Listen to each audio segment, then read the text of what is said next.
You there! What are you doing? Help me! I'm being chased! They're after me! They're gonna kill me! The Order! The Academy! It's collapsed! My sister and my mother are dead. Don't I know you from somewhere? That's just what I was going to say. That's the bloke we've been looking for. That's the Yank. What? Well, what a coincidence, Mr. Michaels.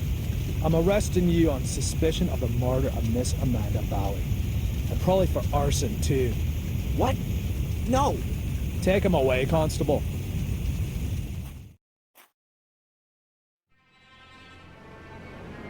Inspector, I think I found her.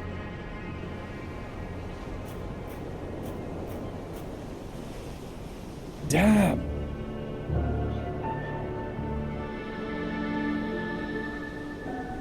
Call in the lads. There's nothing more we can do here. She didn't set herself. Why not? Perhaps she was cold and set herself on fire. For God's sake, she was murdered. Am I the only one round here with half a brain? Anyway, we are not going to find any more clues. It's been raining all night. You stay here and wait for the cavalry. I'll go down to the village and ask some questions.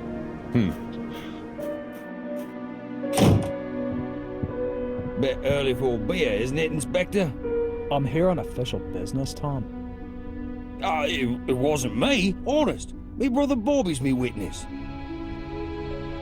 Do you know Amanda Valley? Yes, unfortunately. I still owe her money. Well, hold on to it. Buy her a wreath. Heck, why? Is she dead? You could say that. Burned. Probably last night between 6 p.m. and midnight. Where were you at that time?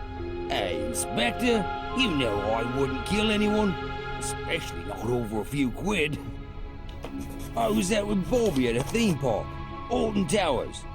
Got home pretty late, went straight to bed. So, do you know if Miss Valley had any enemies? Apart from the Gordons? The Gordons.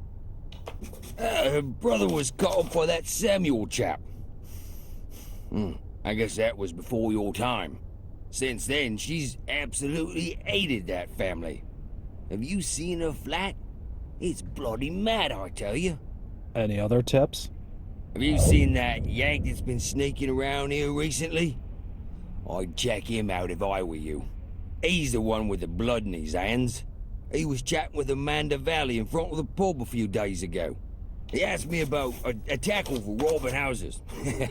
No idea why he came to me, but it sounded pretty suspicious.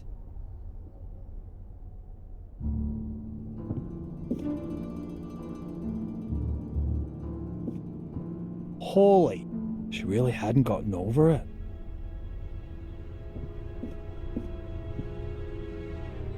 What have we got here? Interesting. Aha, Darren Michaels, Bedford, Maine, last week. I'll bet anyone 10 quid that's the Yank Tom was talking about. Inspector! Inspector, the castle's on fire! Oh, great. As if a burnt corpse wasn't enough. Come on. Just listen to what I've got to say first. You can't just... Come on, get in the car. Caught with a flaming torch next to a burning cask. But this isn't my ticket out of this dump that God only knows.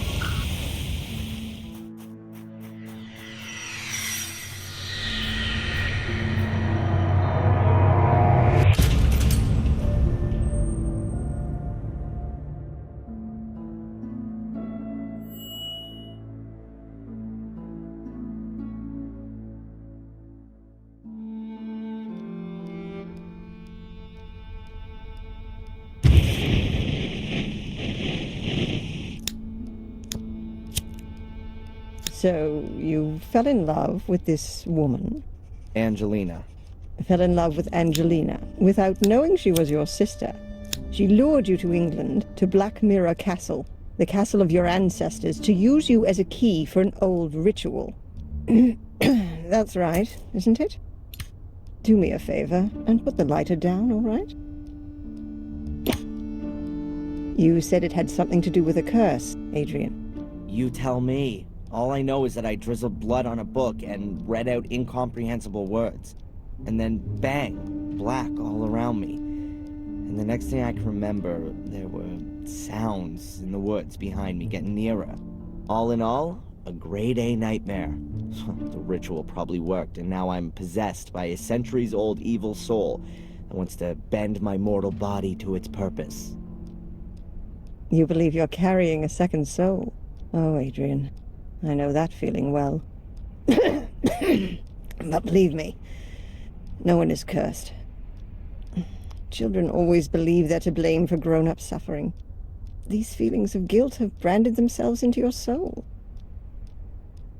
So, how was it for you to meet your biological mother after all these years? You said you didn't have much time to talk to her. No, she was taken hostage by Angelina. They both died shortly afterwards. They fell into the abyss in the ritual chamber. In the ritual chamber. Exactly. And your foster mother in America. Did you have a chance to talk to her about it? No, she was in a coma, and then she died. All right, then. Perhaps we should forget about the women in your family for the time being and turn to more happy matters. Let's talk about your father. Wait a minute, Constable. We're not finished yet. Perhaps we can leave that till tomorrow. As you wish. I don't mean to interrupt, but the inspector has something important he needs to talk with Mr. Michaels about. And you know what the inspector's like. It's about the bail. Is it still not high enough for him? There's no one who would spend a penny on me anyway. Don't say that. All right, Doc. Have you got a spare 5,000 pounds? Yes. Well, I can't do that, Adrian. I'm your doctor. Mr. Michaels, come along now, please. If there's anything you want to talk about, Adrian, I'm here most of the time. And Zach, tell the inspector he should keep to the arranged times. I don't burst in when he's in the middle of an interrogation. Yes, Mum. I'll tell him. So how's your abused little arsonist soul? Stroked better by the nice doctor? I hope you see the burning faces of the 4 poor souls you have on your conscience every single night. Thanks for asking. You know what? I'm starting to run out of patience with you. If I could, I'd have you deported. Your fellow countrymen should be made to endure your fairy tales. Unfortunately, I can't do that. If you'd led a decent investigation, then you'd have found evidence for my fairy tales a good while back. And now the little thug wants to tell me how to do my job. Constable Zach was down in the sewers for 2 days, and what did he find? Nothing. And Miss Valley's also a mysterious order. Nonsense. No one here has even heard of it. They had an assembly chamber in the mine, and Victoria knows about it too. Assembly chamber? Don't make me laugh. Miss Valley gave lectures on the cursed Gordon clan in there. And the old biddy hasn't spoken since the fire. Gordon clan? Old Biddy? Stop talking about my family like that. Your family? Yeah, well, you'd actually fit in with those loonies. Whatever. Can I go back to my cell now? Unfortunately, I have to throw you out of your little paradise. Someone's paid your bail. What did you say? Who? Doesn't seem to be a friend of yours. Wanted to stay anonymous. Well, whatever. Get your things and get out of here. But don't go too far. Otherwise, I'll have to put you on the wanted list. That would be pretty much the most stupid thing that could happen to you. I can well believe it. All the better. So be a good boy and go collect your things from your apartment.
That's Chief Inspector Spooner, the man that made the last 3 weeks of my life a living hell.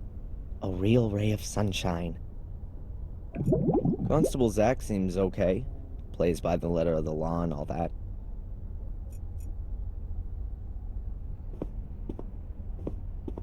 Do you have a moment, Inspector? If you're quick. What was it that brought you here? I don't know what that's got to do with you.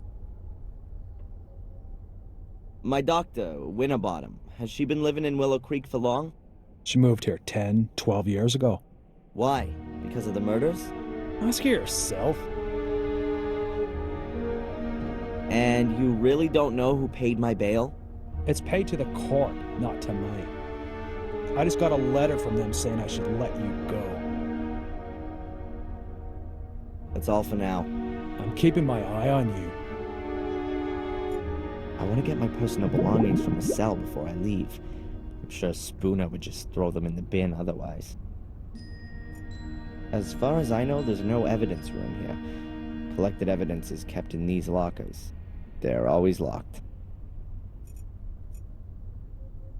I guess those are the keys to the cells. Apart from the fact that everyone here would notice if I took them, my cell is open.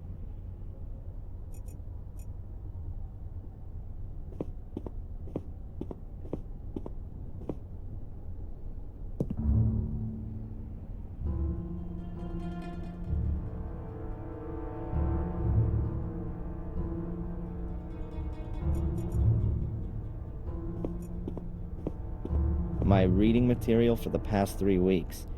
The intellectual outpourings of my frustrated predecessors.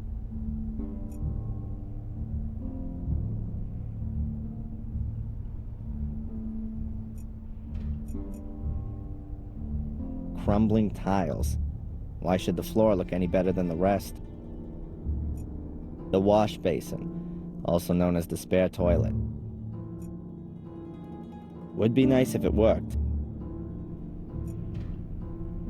The road to freedom? More like the little turd's road to his big brother.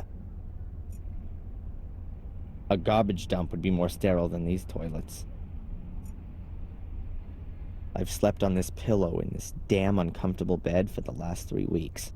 It doesn't smell as bad as it did at first. The top bunk hasn't been occupied since I've been here. There are people in the adjacent cell sometimes, though. My friendly fellow inmate, Matt Newcastle. One of those kind of people that my mother always warned me about. Hey, Matt, tell me. Whatever it is you're after, up yours. Hey, Matt, tell me. Did someone pull the toilet chain, or is that you blubbering on? Hey, Matt, tell me. Write it in your diary. Only the Willow Creek police know why there's only one locker for a 2-man cell.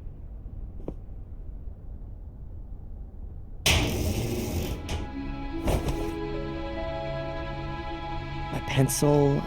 but where's my diary?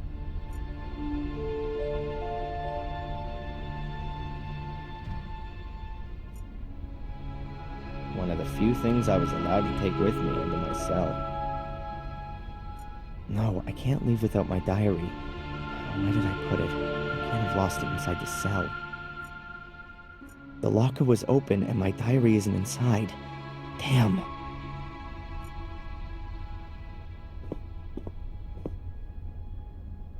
Have you seen my diary? Your diary? And here's me thinking it belonged to some nutter. I don't know what happened to me in the ritual chamber. What went wrong? How did you get into my locker? Stop that! Constable! Or worse, what if nothing went wrong? What if Mordred has been freed and has taken possession of me and is making me do his bidding? Please, somebody help me. Stop me from becoming a murderer. Give that here, you bastard! I don't want to be Mordred's puppet. I want this fiend to disappear, back to the hell he crawled out of. I'll have you! I'll kill you! Boo-hoo-hoo! I don't want to be a murderer. Boo-hoo! Don't make me crap myself. I'm so scared.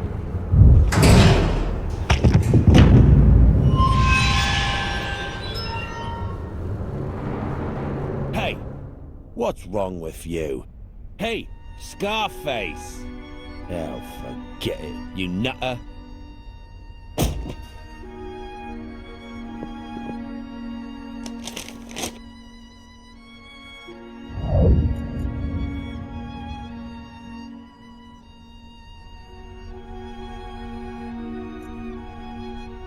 I don't know what's going on with me just now, but I'd rather just keep my distance from that guy.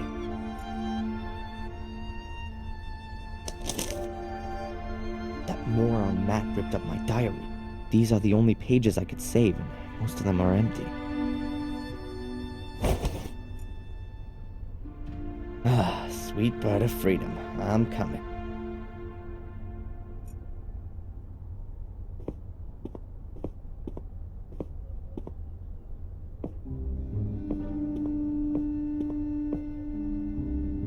Can you sign here, please, just to confirm that you've read the bail conditions and that you've been instructed to register with Dr. Winterbottom every day?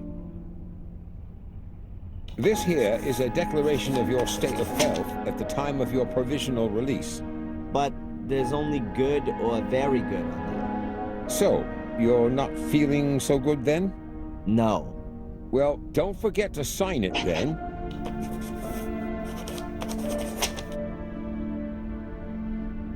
Here's your wallet. I keep the passport. And you need to sign here that you got your things back. You promise with all this signing you haven't secretly slipped a confession in there too? That's not permitted. Ah, so I'm in luck then. Just a minute, I was being a bit premature. There's $500,000 missing. You should have checked for that before signing for it. Any subsequent complaints have to be addressed to our regional HQ in Bristol. Alright, just a joke. Is that it then? Yes, you're free to go now, Mr. Michaels. Amen. Mr. Michaels? Something else to sign? No. I just wanted to inform you that your solicitor is assuming you're going to call him soon. Here's his card. Got it. Catch you later, Constable. Free at last. Well, relatively. At least I can now prove my innocence by my own means. Now, let's see what my lawyer wants from me.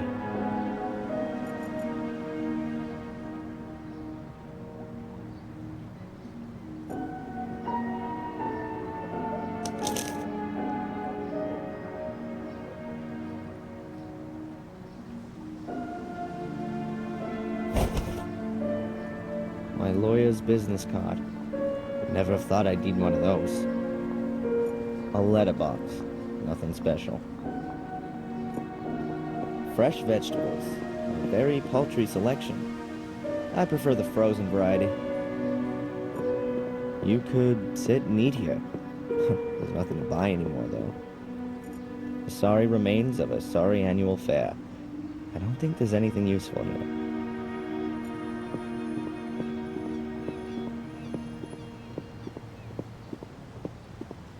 Just a pile of junk. No idea what the river's called. The water is cloudy and dark. I wonder what kind of fish can survive in there, and who catches and eats them.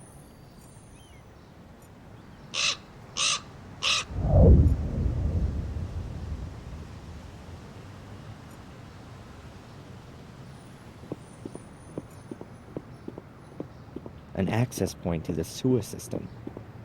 Brings back memories that I'd rather forget.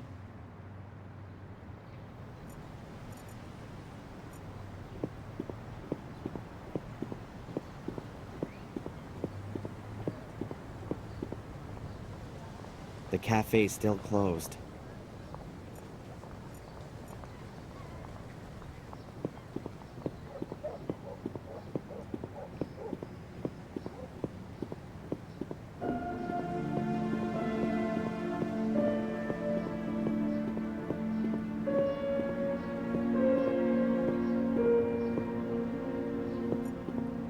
That's Tom's pub.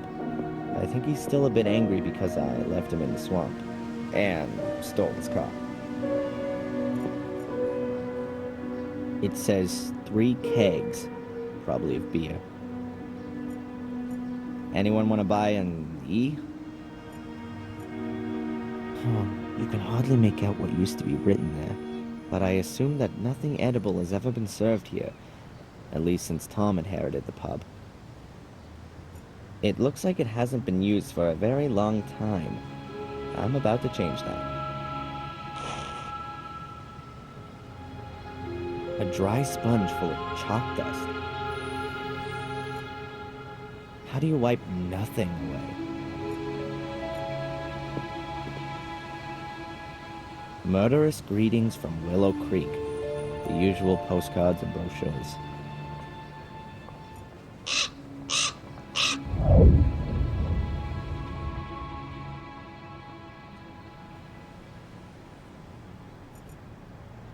Tom would like to see me dead.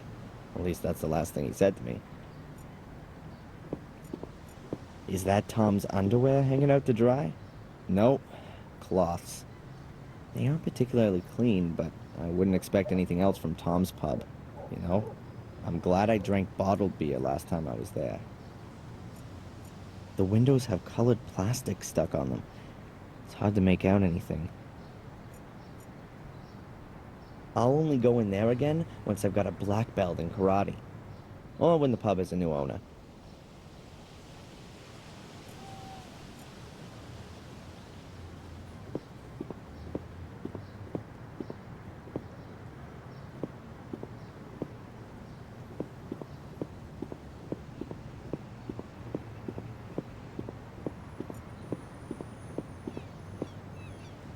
The sad remains of a bicycle. Willow Creek's Museum of Local History, a valuable hoard of English cultural history. There's a poster hanging here. We're rebuilding for you. Soon will be even more spectacular. Experience the horror up close and personal. Reopening on the 1st of December. That's in a few days' time. The sign says Willow Creek Museum. Murray hopes to attract tourists that way.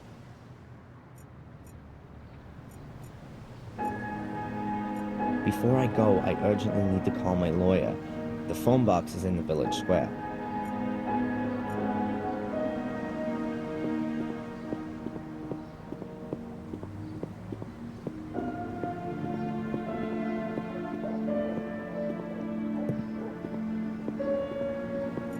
So absorbed in the conversation that they don't even notice me. Perhaps it's better that way.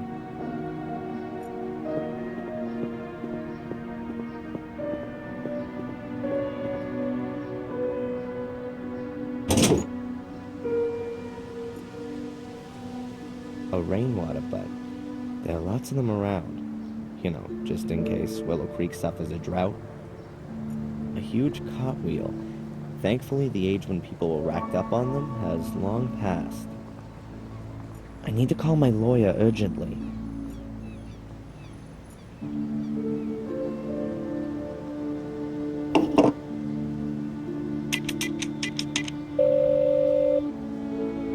Mr. Jones from the law firm Jones & Partners. Hello, Mr. Jones. Darren Michaels here. I was told you wanted to speak to me? Ah, Mr. Michaels, yes. The investigations are stagnating, rather.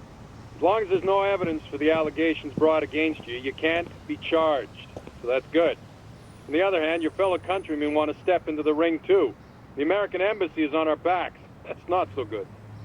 And what does that mean exactly? Well, that you're going to have to sit tight in Willow Creek for quite a while. Inspector Spooner's investigation methods. You implied the last time that you weren't too happy with them? Yes. It seems to me that Spooner isn't really bothered anymore. Inspector Spooner just wanted to produce a guilty party and then get the case closed as soon as he could. He has to produce results so that he can get back to London. But he's rather used up all his ammo. Now he's hoping that the embassy will take the case off him so that he doesn't have to chalk it up as a failure. So he doesn't really seem to be interested in the truth. Well, the truth, Mr. Michaels, as is generally known, is the invention of a liar. But the fact you've got bail is a good sign. And that someone's been found to pay for it is even better. Perhaps you should have a look yourself, now that you've been released, for some clues or slip-ups in the investigation. Would be best if you could get a copy of your files. This somebody who you maintain means well has paid the bail anonymously. Can you find out who it was? Now, no problem. But it'll take a couple of days. Are you convinced that I'm innocent, Mr. Jones? Of course, Mr. Michaels. Do you think I could represent you if I wasn't? Nevertheless, we should hurry up and find some solid evidence to prove it. You said I should have another look at my file. Is it really so easy to do that? Well, it depends on the inspector in charge. But if you flatter him a little, he might let you have a look. Otherwise, I could request a copy and send it on to you. That's gonna take too long. I'll try to get my hands on it myself. Mr. Jones, did you find out anything about my identity? The police here don't seem to be putting any effort into it. Yes. Concerning your identity, Mr. Michaels, it's hard to prove anything at the moment. Find documents, birth certificates, that kind of thing. But don't forget to go to your therapy sessions. How long do I have to put up with this psychotherapy? You're going to have to hang in there for a few more rounds at least. It's in your best interest. The last assessment was rejected. What good can it do? Forget about the authorities. You ever thought that you might actually need therapy? Do you think I'm crazy? Aren't we all? But seriously, Mr. Michael, try and do something about your mental condition. If you end up having to face a lawsuit in the States, your family's mental history isn't going to impress the jury one bit. So stop blocking shots and come out from behind your guard, man. Whatever. I'll be in touch. Keep your head up. Attack is the best form of defense.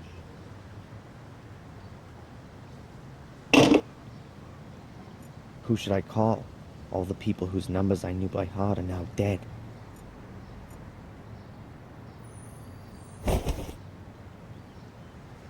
A fortune teller's business card. Madame Fortuna. You'll see your future. And her phone number.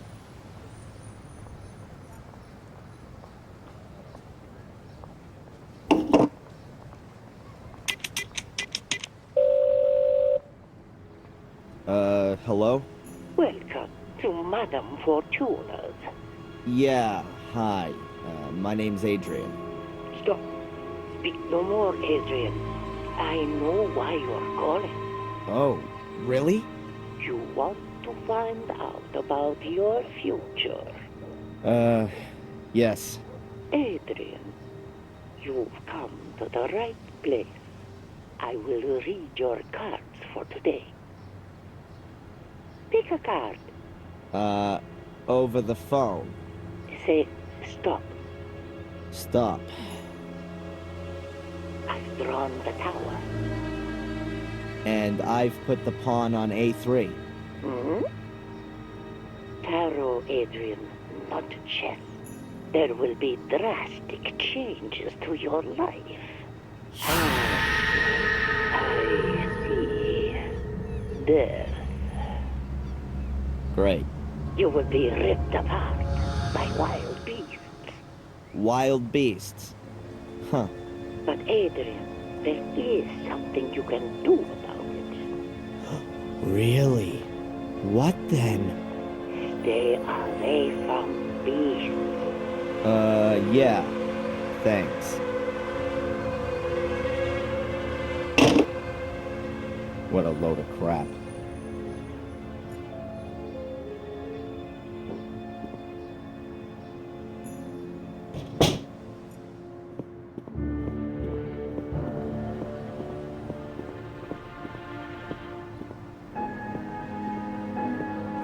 Up there is Dr. Joyce Winterbottom's practice.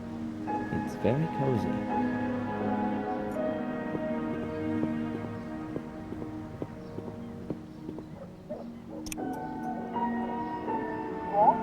Hello, Doctor? Can I ask you a quick question? Of course. Come on up.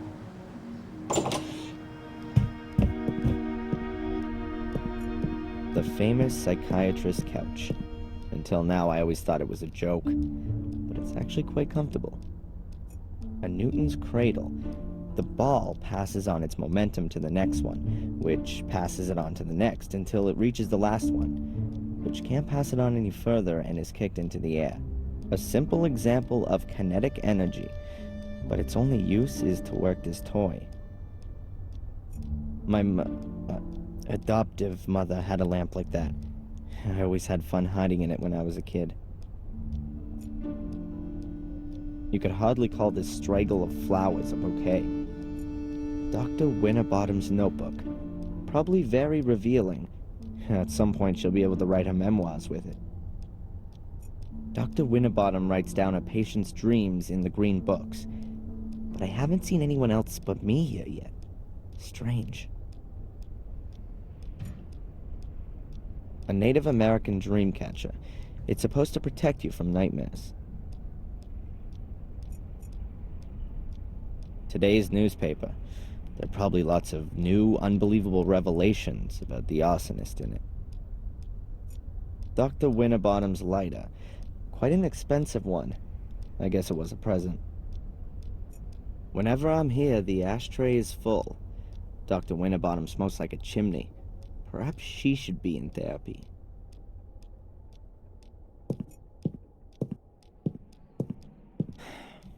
Doctor? What's troubling you, Adrian? Get this. I've been released on bail. Well, that's a good reason to celebrate. I'm not quite so sure. The bail was paid anonymously. You know anything about that by any chance? Anonymously? No. Who'd do something like that? No idea. To be honest, I'd hoped you were behind it. How come you ended up here in the first place? A colleague of mine I'd known from my student days. A doctor. Heinz Hermann. Once worked here in the sanatorium. He was a friend of the Gordons. Then, 12 years ago, those dreadful murders took place. Heinz was one of the victims. I came here to give his family and the others a little spiritual support, and I'm still here. That's just how life goes sometimes. You like living in Willow Creek? Yes, I like the life and the people. It's like time stood still here. And every few years, along comes some psycho and murders half a dozen locals. Yes, well, compared to the murder statistics in London, it's a proper holiday here. This Spooner reckons he's a bit of a big shot. He's one of those people who pack their own bags and then complain when they're too heavy. What kind of bags? Oh, he mucked something up in London and was posted here as punishment. Something he's not dealing with too well. What did he do? Book the wrong guy? You know about it? Well, Mr. Spooner is a bit of a trigger-happy cowboy. As far as I know, he overstepped his authority back in London, and that led to some guilty people getting off. Or maybe the other way round. However, I'm not exactly right in the picture with all this. Oh, great. A bad-natured investigator who can't tell the difference between guilty and innocent. I couldn't have come up against a better guy. Do you believe me? Darren, Adrian, we've gone through this so many times before. Of course I believe you. Then why am I still on the hit list? I'm a doctor, not a judge. By the way, they rejected the assessment of your not being of sound mind. Rejected? But what about the awful nightmares? That kind of reaction is only normal, Adrian. If somebody suddenly revealed to me that I was descended from a long line of bloodthirsty murderers, I'd have nightmares too. Do you see me as being an arsonist? Judging by your nightmares, you do at least seem to have a violence-orientated imagination. Yeah, but Stephen King has that too. As far as I'm aware, he has never been under suspicion of an arson attack resulting in 3 dead. Whose side are you actually on? On your side, Adrian. Good. I swear to you that I've only ever told you the truth. There are as many truths as there are people, Adrian, and we still have to find yours. I had a strange experience earlier. It was just like one of my nightmares, but this time I was awake. It was in the police station, just as I was wanting to pick up my stuff. I suddenly found I had awesome strength. I dragged the guy to me through the bars and rammed my pencil into his eye. Wham! Then it was all over. It was just so real. Scary. You don't say. Huh, great. So I'm cursed and possessed. I was talking to a colleague about you the other day. She's, how shall I put it? She understands alternative therapies. What's that all about then? Drugs? Electric shock? Voodoo? Hypnosis. You're not serious. It would at least be a possible way of finding out more. Well, for my part, as long as you don't saw open the top of my skull. These sessions, how long are they supposed to continue for? What do you mean? Well, I've been coming here every day for the past 3 weeks, but I'm still having nightmares every night, and the assessment says I'm 100% fit. We ought to try hypnosis. And what's that supposed to do? You want to join in on my nightmares? Let's just try it tomorrow. If we can get to your roots, then perhaps we'll understand what your dreams are trying to tell us. Boo! That's what they want to tell us. The dreams, I mean. Well, okay then, Doc. If you think that this might help me in some way. Catch you later. Take care. I wonder if the record of our discussions will end up in there. I don't have anything to ask her right now.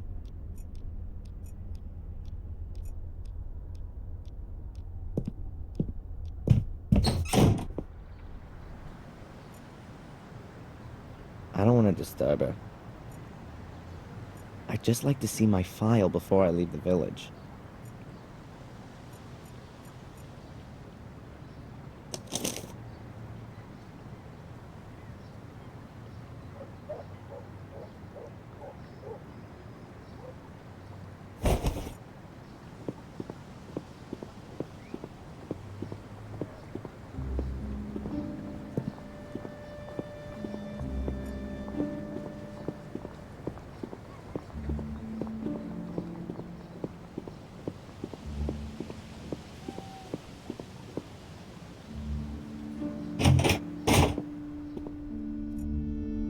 That's probably just decoration, considering the weather here.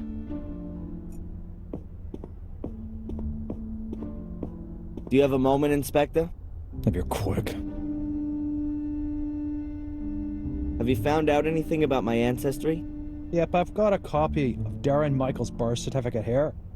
Born on the 27th of February 1970 in Boston, Massachusetts. And what about Adrian Gordon? He's still dead in the Gordon crypt.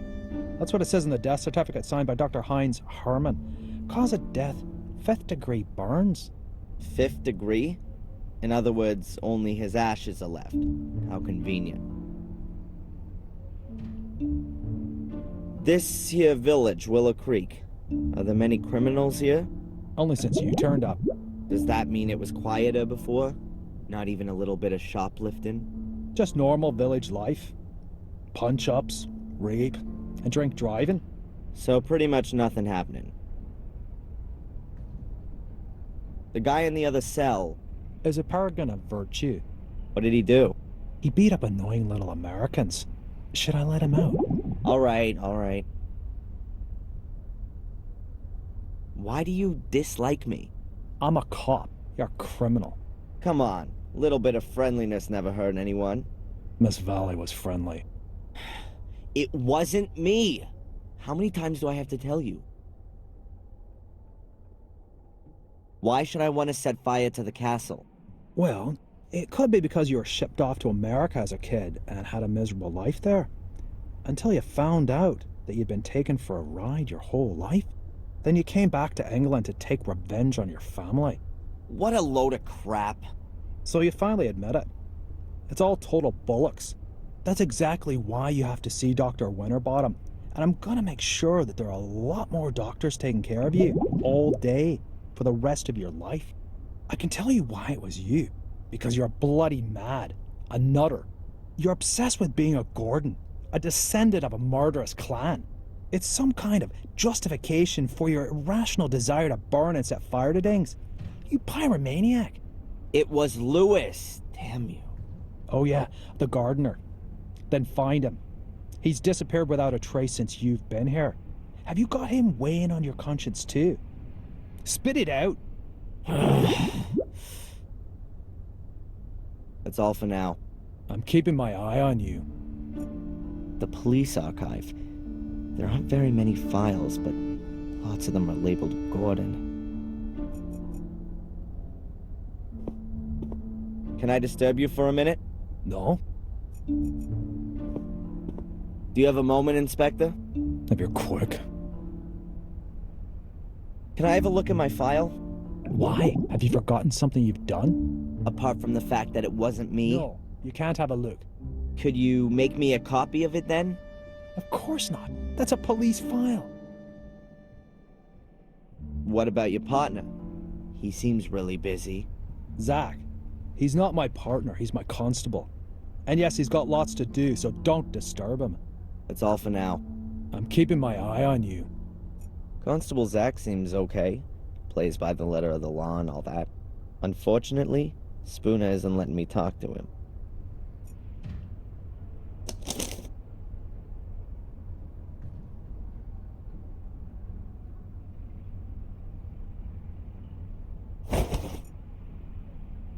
Cold coffee. I'd prefer some coffee.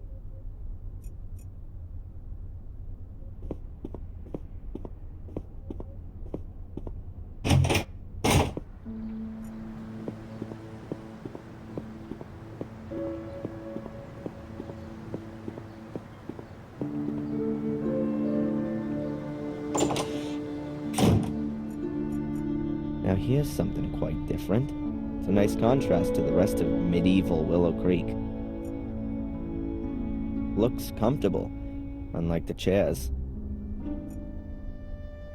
This is the best seat in the house, with a view of the village square. Unbelievably thrilling. You can watch the moss growing between the paving stones. Flower vase or coffee cup? Probably both. They look really pathetic, but still better than cheap plastic ones. I think the door leads into the storeroom. At least that's what this sign suggests. I wouldn't know what I'm supposed to look for in there.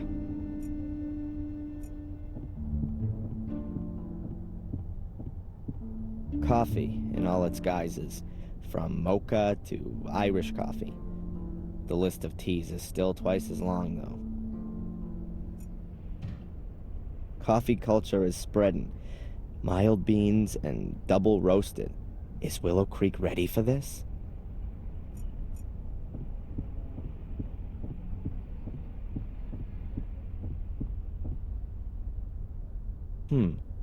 Photos of parties here in the cafe. I really didn't think they celebrated anything here in Willow Creek.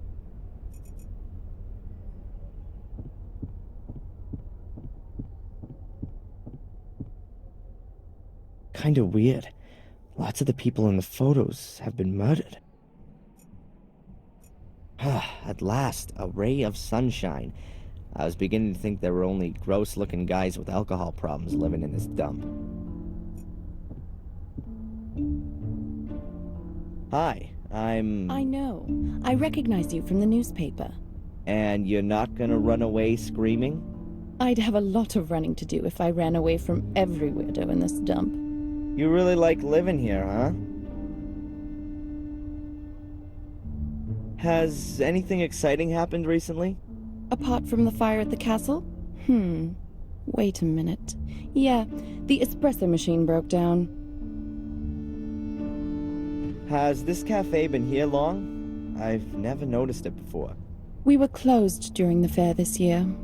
Is it even worth having a cafe here in the village? You'll have to ask my dad. It's his cafe. Why do you ask? Do you want to open one too? Yeah, sure. Right next door. A Black Mere special cafe with ritual blood cappuccino and latte morbidato. Good idea. Could have come from Murray.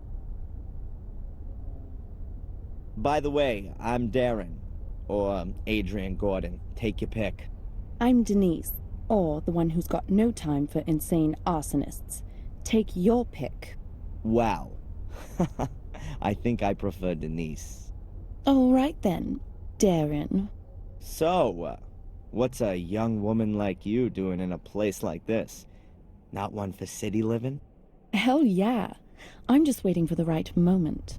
You mean when the twice-yearly bus to London stops here? Something like that. Maybe I'll see you later. I don't want to disturb her from doing nothing any longer.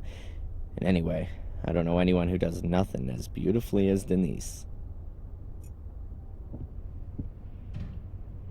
Shame. No donuts left. Hello? Are you out of donuts? No, there are some in the storeroom, but they're reserved for the nice inspector. He buys them here every morning. Of course. And what if I want one too? Then bake one yourself. When does the inspector usually come in? He should have been here to pick up his donuts ages ago. He's probably been delayed by the scum of the earth. Again. Nice description. That's what Conrad calls his clientele, not me. Conrad? Conrad Spooner. That's what the inspector's called. Didn't you know? I didn't know that donuts was so popular in England. I don't know, but I do know that Spooner loves them. Just as much as those cops in American TV shows. And what does the dear inspector do when there aren't any donuts left? He always gets what he wants. If need be, I bake him some. I'd like a coffee, black. Coming up. The sugar's empty.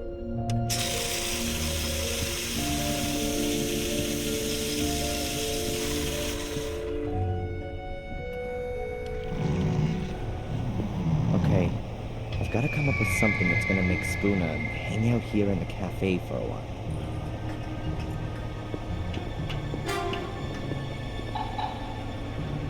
A high-performance chest freezer with a glass lid. Not a lot in it. A pack of tart bases. Oh, and a box of ice cream. Mint and chocolate. The seal is in really bad shape. If it gets wet, you probably wouldn't be able to get the chest open anymore.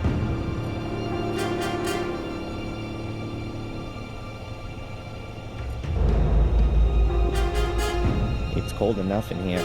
I'll close the thing again.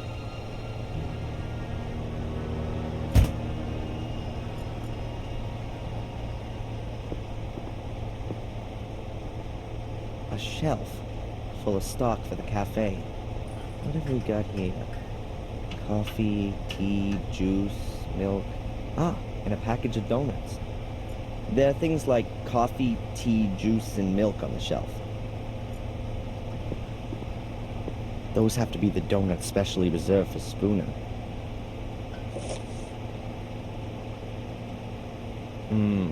Donuts. Basic nutrition for cops like Spooner. I can't just march out of the storeroom with a pack of donuts. I'm only just out on bail. I don't want to end up straight back in the can for shoplifting.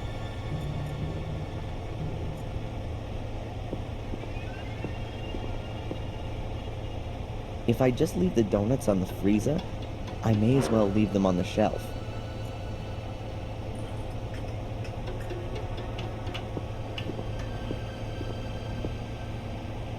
I'll put the donuts back.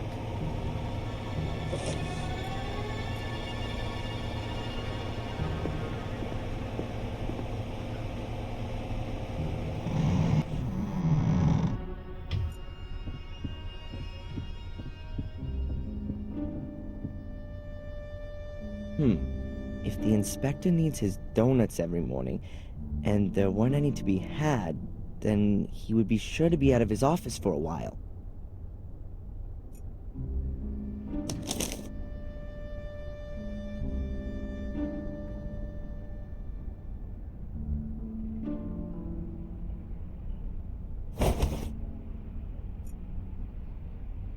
I can't just merrily waltz into the storeroom. The waitress would spot me.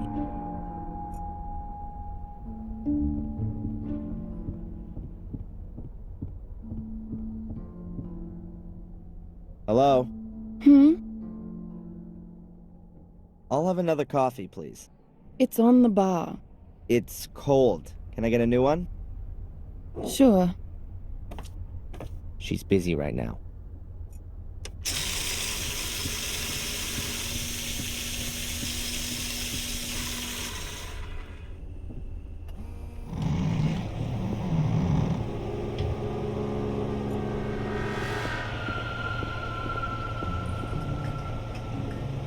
I certainly didn't sneak in here to start cleaning. Now it's open again. I don't think that the frozen sponge would help me all that much.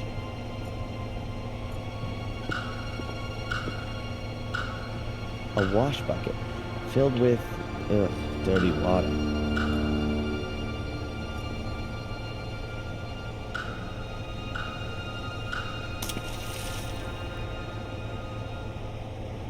The sponge is dripping now. I don't want to be carrying it around with me for too long. It would get rather unpleasant.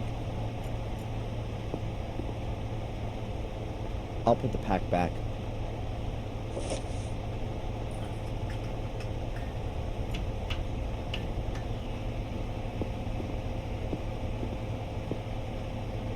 I'll put the box of donuts in a nice visible spot in the freezer. We're gonna have frozen donuts here soon. Begging the question, how's that gonna help me? I'd better close the freezer so the donuts can get cozy in there. This is hardly gonna stop Spooner though. I'm gonna have to make sure that the freezer isn't so easy to open.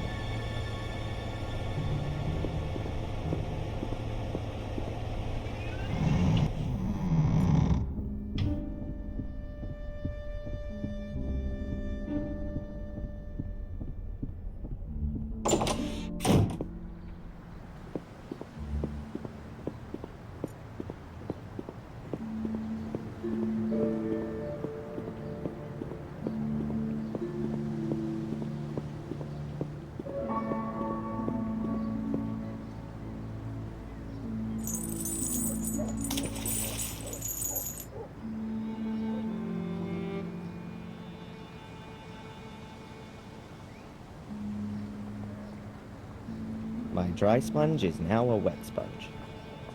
I've wet the sponge, and now it's soaking in my pocket. I've got to get rid of it soon.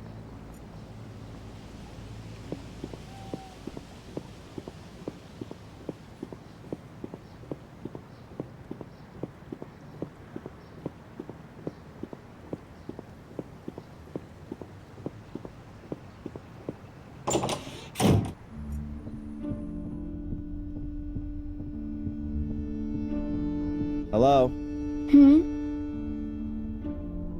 I think I'll have another one. Okay.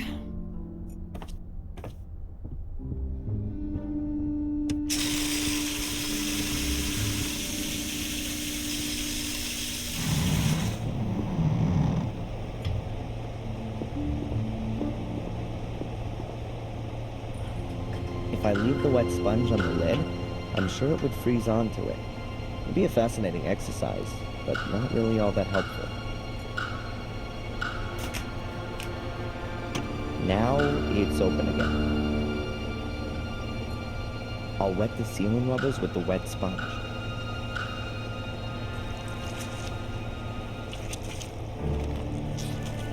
If you close the freezer now, the water will freeze and it'll be almost impossible to open it again without defrosting the whole thing. Farewell, you donuts. Nobody's gonna be getting you out of there in a hurry. Now that ought to slow down the inspector's donut order somewhat. The lid's frozen shut. Now that ought to slow down the inspector's donut order somewhat.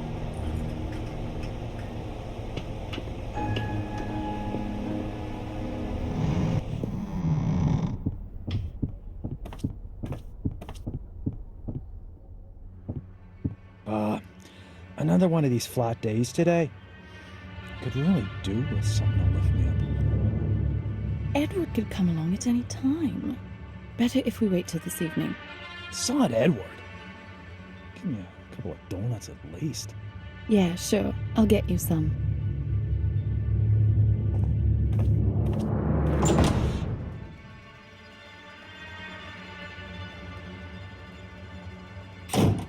Conrad, your donuts seem to have ended up in the freezer. Yeah? But can't you boil them in the oven for a bit? The problem is, the lid's frozen solid. Ah, I get it. You want me to help you warm up your frozen chest?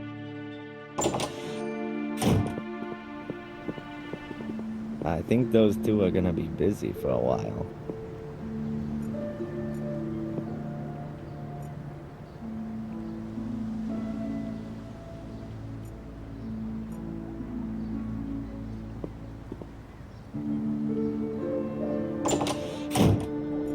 The cafe waiter is a real stiff.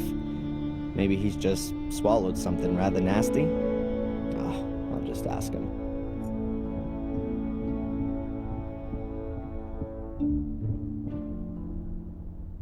Hi. Good day, sir. You almost look like a waiter to me.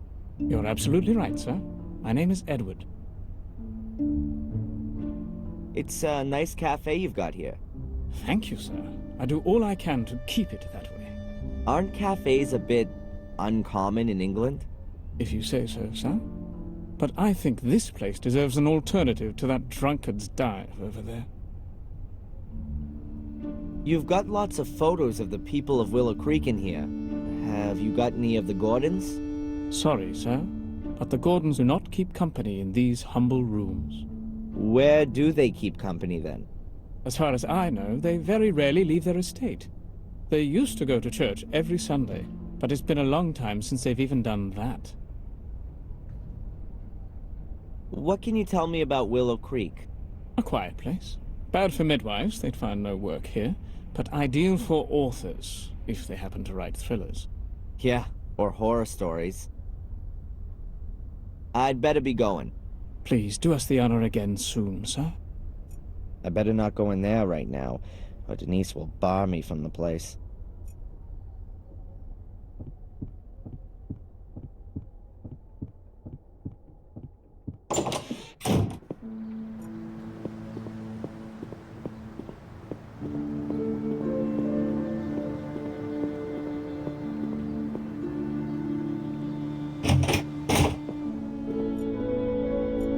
The emergency call center. As you can see, it's manned around the clock. A photocopier. Looks really modern compared to the rest of the furniture. What am I supposed to copy then? I don't need a copy of that.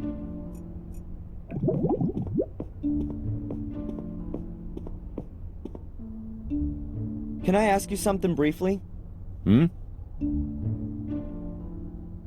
Can you make a copy of my file and send it to my lawyer? Didn't he get one ages ago? He wants to have the current version for the embassy. Not possible. Something wrong? I'd forgotten. The copier gave up the ghost a few weeks back, but there's a new one on order. Are you being serious? It's not so bad. I have so little to do here, I could type up most of the documents. I understand. So would you be so kind as to type my file? No. And what if I fix that thing? All right then. You go and see what you can do with it.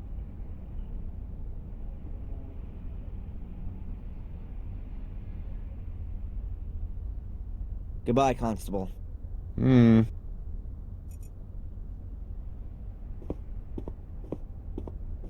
It can't be that difficult to fix a copier. I studied it once. Well, kind of. What have we got here? The fuse has blown. Switch to turn it on, and you press the green button to copy. If I twist and connect the wires that work, it should be able to copy again.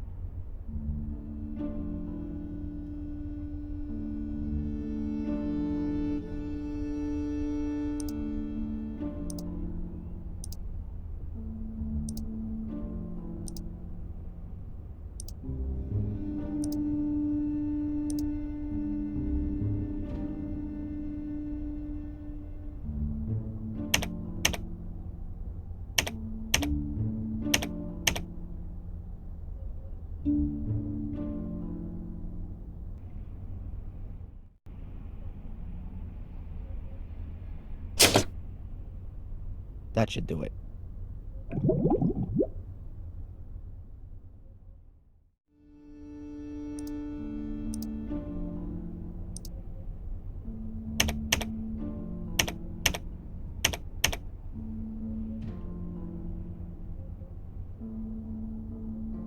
The wires that aren't cooked have to be hooked up to the power switch somehow.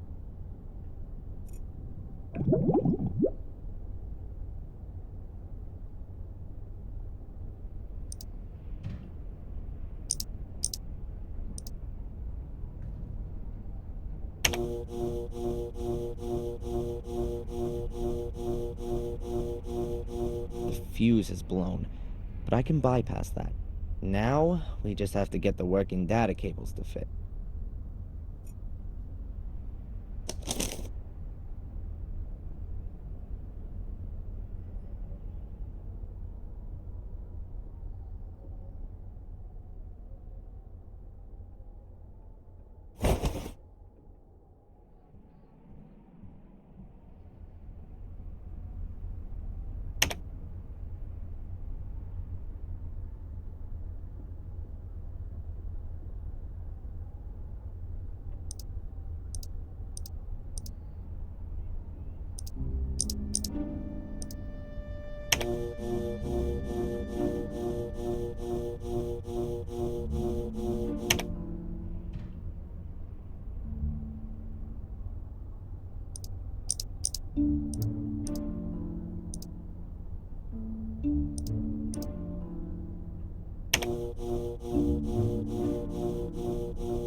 That should do it.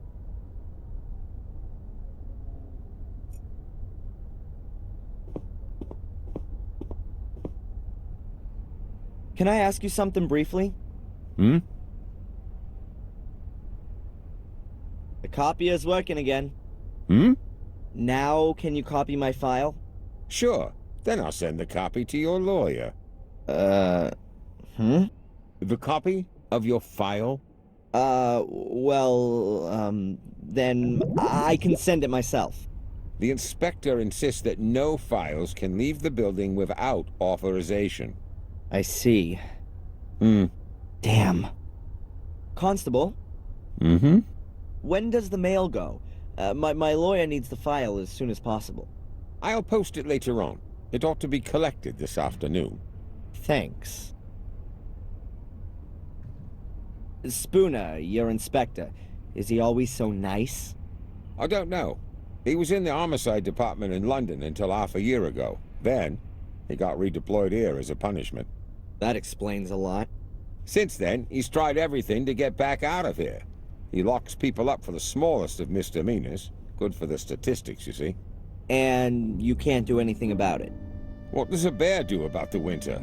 He rolls himself up and sleeps until the spring comes.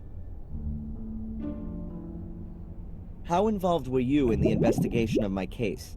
I searched the sewer system and the bunker. And you didn't find any clues? No. That just can't be true. It's bloody dark down there, Mr. Michaels, and full of rats. Not for the faint-hearted. Is there anything new on the kidnapping? Have you spoken to Tom, Bobby, or the kid in Wales? According to the statement, Tom was at Alton Towers with Bobby at the time. And you don't find it a little bit strange that those two went to a theme park? The only strange thing was that Bobby was in hospital for 2 days afterwards with concussion. But we've got a medical certificate that proves that. And what if Tom was lying? We can't prove it. He had 2 tickets for the theme park and the paperwork from the hospital. Damn. And the boy? There's no one called Van Helsing in Wales. How long are you gonna look for Angelina? She'll be deemed missing until we find her. Even if she's long since dead? We haven't found a body yet, Mr. Michaels. Do you believe I set fire to the castle? Well, Mr. Michaels, you claim to be Samuel Gordon's son, and you were at the scene of the crime with a smoldering torch in your hand. I had that to defend myself with. Against the mysterious secret order that nobody knows about and nobody's seen? It's mentioned in the Gordon Chronicles. 500 years ago. Forget it. And then there was the thing with poor Miss Valley, right? We found your tracks at the scene of the crime. I told you, forget it. Goodbye, Constable. I'll just leave him in peace for now. I'm not going back there voluntarily.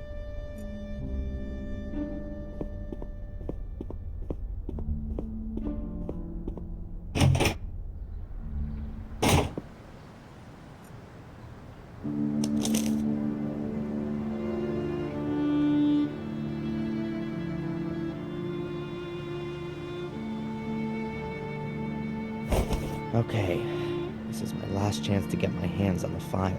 I somehow need to stop the letter from vanishing irretrievably into the mailbag.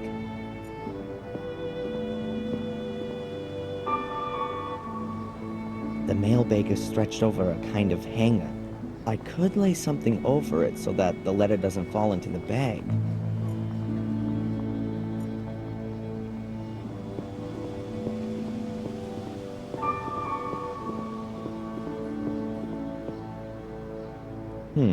A piece of thin board. Ah, it's a menu. They probably don't need it anymore. A narrow, thin board. I found it amongst the remains of the fair.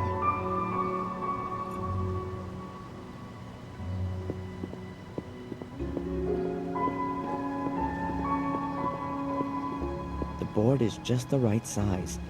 It'll go straight on top of the mailbag, so that when the constable posts a letter, I can easily pull it out again.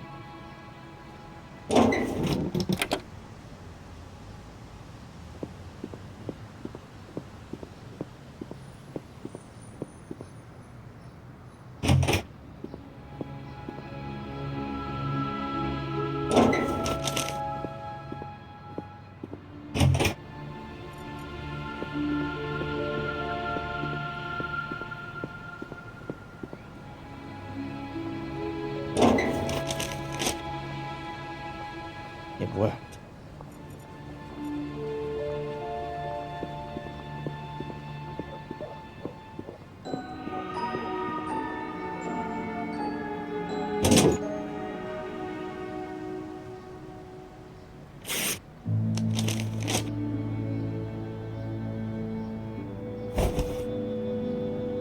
Let's see what's in here.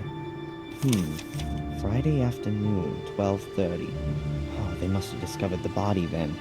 The time of death for Miss Valley was the previous evening, Thursday, between 10 and midnight. Cause of death, burned alive after a blow to the back of the head.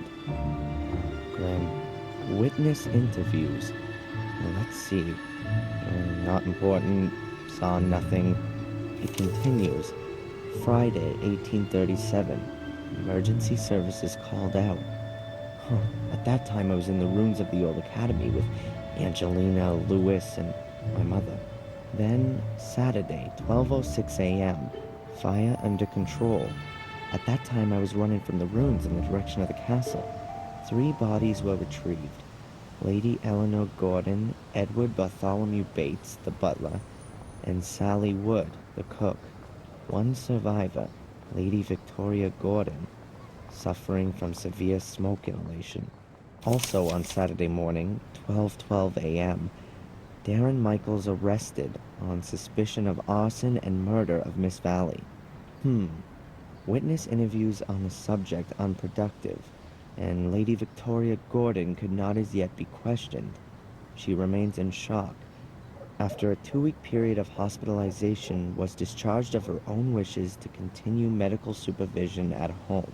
Hey, it says here that Murray can't remember having seen me in the hotel on Thursday evening. That can't be right. That was exactly when he threw me out of the hotel. Oh, the rat was lying. Just wait. Evidence still insufficient to charge, but strongly suspected of crime. Current state of the investigation. Darren Michaels' conduct, as well as his contradictory testimony, is currently being examined for plausibility by the psychiatric expert Dr. Joyce Winterbottom. Here's a note to Constable Zach. If he's diagnosed as nuts, will he have to be remanded in a loony bin? Oh, possible murder weapon, a torch still smoldering, which was in Darren Michaels' possession when apprehended, is undergoing forensic examination. Deportation to USA not possible. Release of the suspect on bail on direction of the court. Dr. Winterbottom authorized as prime supervisory agent and point of referral. Good, then I've got 2 new goals already. Visit Victoria and see how she's doing, and let Murray know what I think. I'll write in the file so I don't forget. There are enough empty pages. I can stash the remains of my diary away with it as well.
Jones and Partners Chambers. Please leave your name and telephone number. We're in your corner.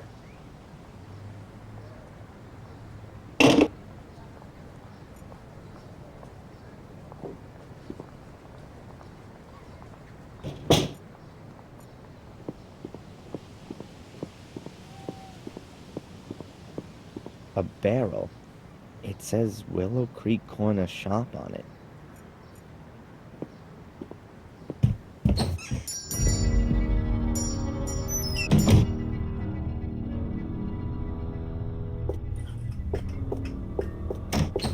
What's her problem? That must be the shopkeeper with a whistle hung around her neck. She looks a bit nervous. I wonder if that's because of me. Walking maps of the area. Indispensable for a suspected murderer out on bail, like myself. The shopkeeper's looking at me like I'm a thief, or worse. Hello. What do you want? This is a shop, isn't it? Then maybe I want to buy something? Okay. What is this? Willow Creek's main shopping drag? Oh, we've got everything that people need here. Usually, you can order too, but then it'll be delivered next week, if that's okay with you. That won't be necessary. I'm just having a look around. The old woman who just ran out. Could it be that she's a little crazy? Dorothy? Oh no, she's just as crazy as you are. I mean, she's fine. The whistle was her idea. Are you scared of me? Of course not. I've got my whistle. As soon as anyone comes too close, I blow it. and it's so loud even the gravedigger in Warmhill can hear it. Clever, Abaya. How do you know my name? You've got that little badge on? Oh, yeah. By the way, your name's quite uncommon, Abaya. Where does it come from? It's Indian. Don't you like it? Oh, I do. It sounds very pretty. Does it mean anything? The fearless one. I'm Darren, by the way. I know exactly who you are. Oh, really? Who am I then? You're the arsonist who was in the newspaper. I'm not gonna set your shop on fire. Anyway, I'm innocent. Oh, I'm sure you are. But please, don't stay too long. Otherwise, I will have to call the police. Yeah, right. And without a telephone, I'll just use my whistle. See ya. I hope not. I don't know why I shouldn't just steal these maps. Everyone here thinks I'm a criminal anyway. I'd like to buy one of these walking maps. Please, take it. You don't need to come to the till. It's on the house.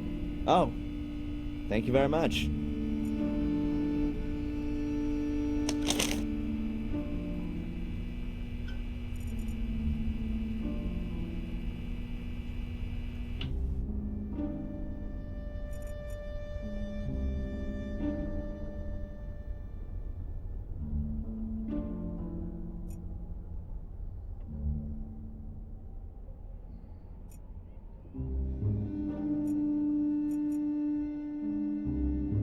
A shopping basket. I don't need it. I'm only having a look around. A cash register. Brand? Fossil. Candy for kids. Although I haven't seen a single one so far. Tea. And, oh, look. Tea. Brandy, spirits, and various types of whiskey. Everything an aching heart could wish for. Various smoking products. Tobacco, cigars, stuff for pipes. The inhabitants of Willow Creek seem to really enjoy smoking. This open bag of coffee beans makes the shop smell real nice. A random selection. There's everything from romantic novels to Zen guidebooks. All the most important newspapers are there. The Final Times, The Moon, Daily Black Mirror, and the Willow Creek Telegraph. It's the news on a news channel. I assume it's going to be like that all day. Maybe they show documentaries about heavy trucks or aircraft carriers in between the bulletins. But I'm not interested.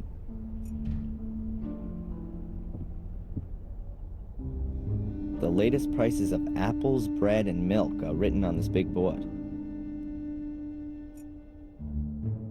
My mom always used to say, an apple a day keeps the doctor away. Well, one of my moms. A hint of France and Willow Creek. Milk. Wow, a huge fridge. It's the Eco Freezer 100. At least that's what's written on it. Ice cream. My favorite flavors. And a good size, too. Yeah, that's how I like vegetables. Microwave ready on top of a steak.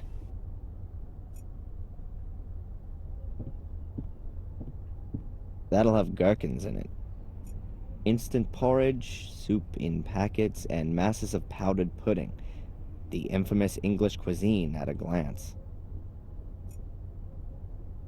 Huge eggs from huge chickens. I don't know why, but I find that funny. That's a Transylvanian-sized portion of garlic. We can assume the shop won't be attacked by vampires.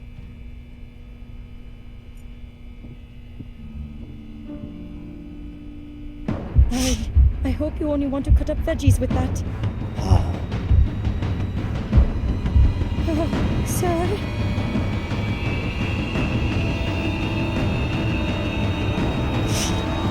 Some very nice knives.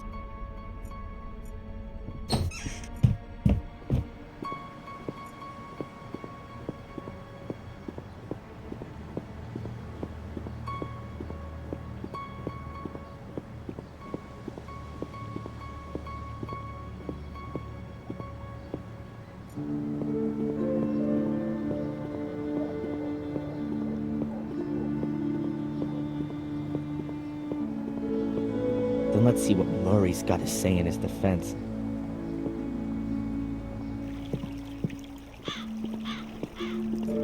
Gordon's Palace. I wonder if Murray even has the right to use that name. Murray stating his patriotism. The old phony.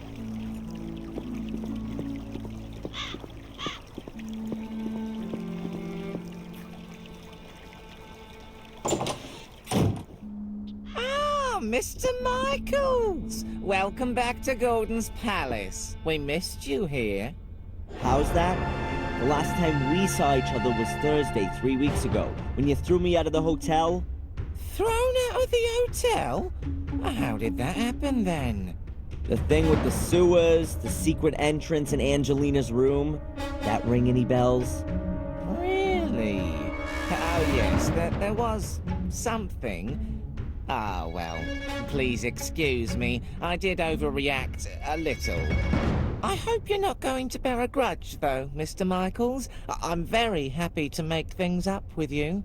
You'll also understand that I couldn't hold your reservation for such a long period. Unfortunately, your room is occupied at the moment. But you can have another, a bigger, nicer one, for a small price, really. And for such a room, a ridiculously tiny price. So you've remembered then. Very good. Then please go right back to the police and tell them that you know exactly where I was on the evening that Miss Valley was murdered. Was that the same day? Are you sure? Now, it may well have been. I don't pay much attention to that kind of thing. Why should I? It's really nothing to do with me. You two-faced snake! I insist you march down to the inspector and tell him you want to change your statement. Mr. Michaels, you're free. I don't understand your problem. I'm only out on bail. Oh, my congratulations. I'm sure that wasn't cheap. However, in spite of that, I still don't see why I should get involved with things that don't concern me. You can't be serious. Thanks to you, I've just spent the past 3 weeks sitting in a cell as an innocent man.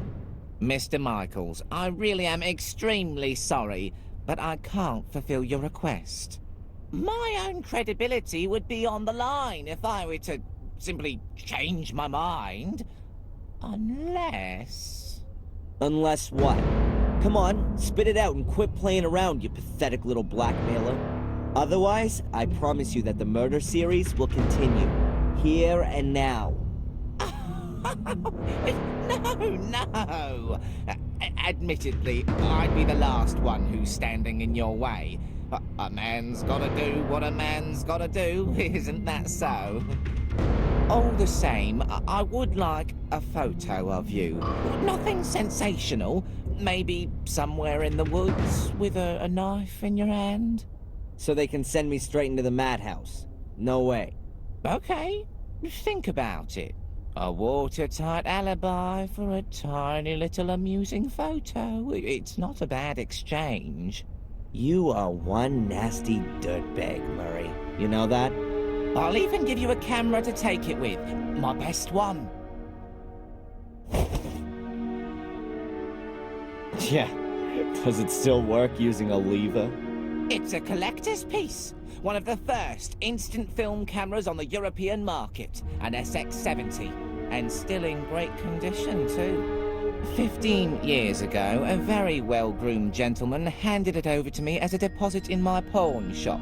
He never picked it up again. So, you can say that I obtained it quite legitimately. And now, I entrust you with it. Pay attention, I'll tell you how it works. That's okay. I'll work it out. If I choose to use it. But that's not all.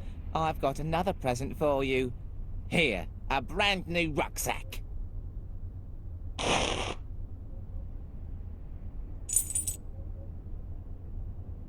And free food and lodgings for as long as you wish, Mr. Michaels.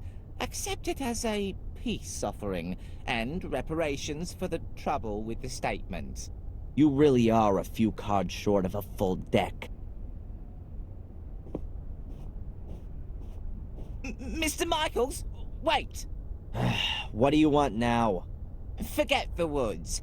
In front of the castle would definitely have much more impact. The photo, I mean. And people think I'm crazy. A rucksack with a contorted image of my father's face on it. I'm not sure Murray's actually allowed to sell crap like this. Whatever, I'll sue him for that later. First of all, let's see what's inside.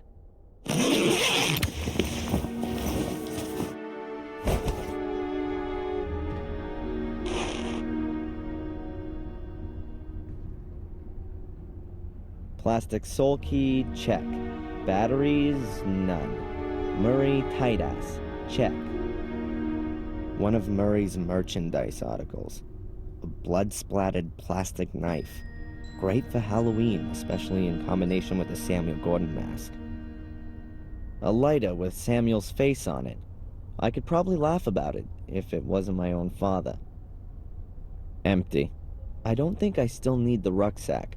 I'll stash it in my hotel room while I'm at it. A big trolley for the masses of baggage the tourists that flock through here have with them.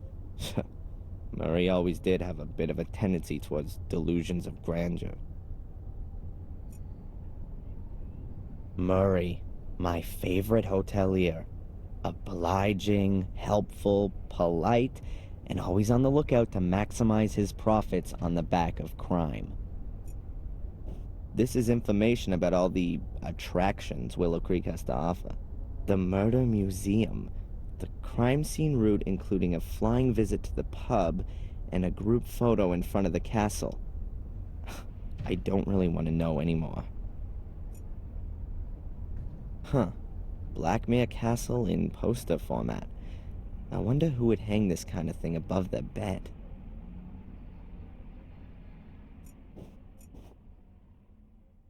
Huh, what have we got here? Bloody greetings from the murder village. See Blackmere Castle and die. Hello and goodbye with the Gordons. Quite a one-sided selection of cards. A bowl of apples. Probably poisoned. A telephone. I don't want to call from here. Murray would be listening to everything and would try and sell quotes to the papers. A guest book. I'm definitely not writing my name in there.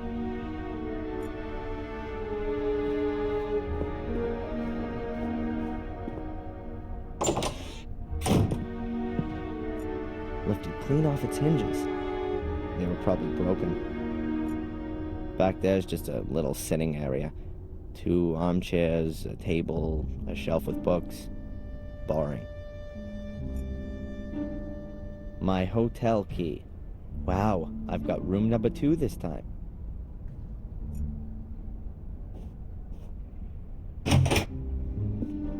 The room looks almost exactly the same as the other one I had 3 weeks ago. I bet Murray got a discount on the interior decoration. While I'm here, I may as well put away the stuff I don't want to carry around with me.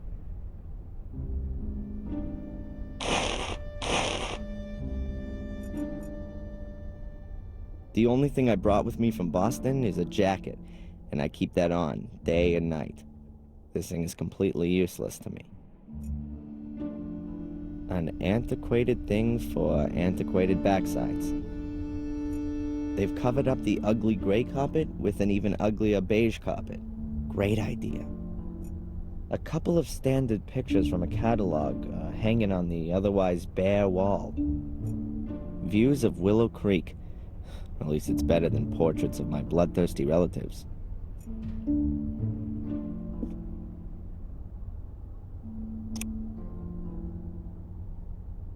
There's only atmospheric noise. You probably have to pay extra to get TV channels. I don't need that. I'm already in my own horror film.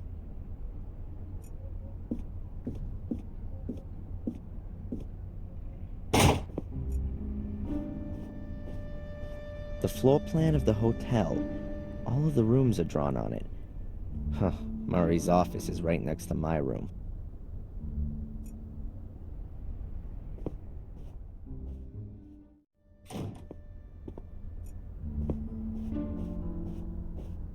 There's nothing for you in there. That's private. That's my office. There's nothing in there for you.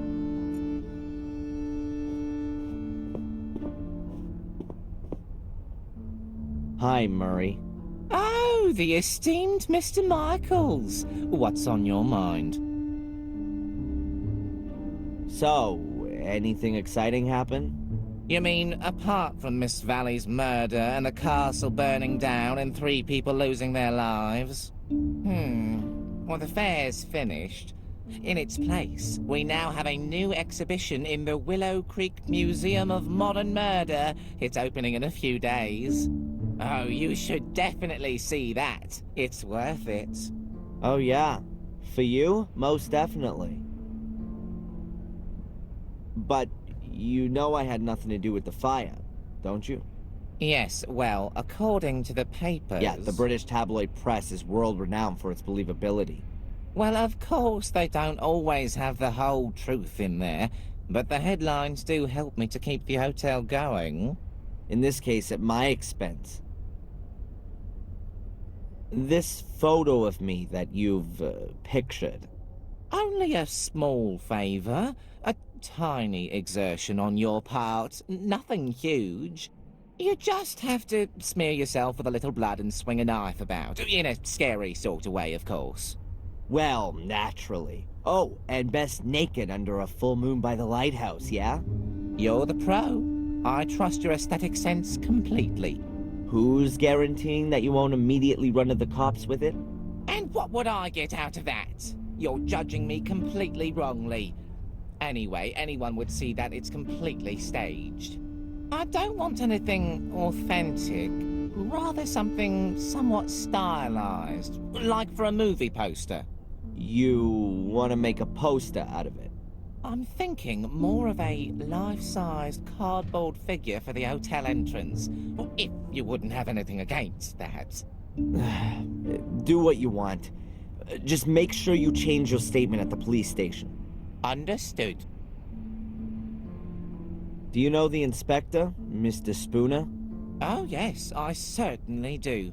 He was here twice. Took half the hotel apart. A terribly inconsiderate fellow.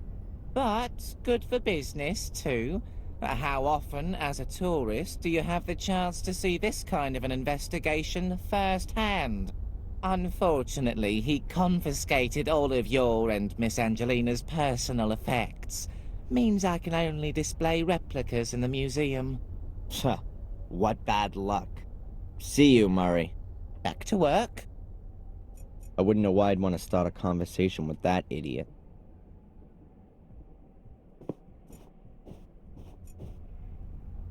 The Willow Creek Telegraph. The guests need to be kept up to date with what the murderer is up to.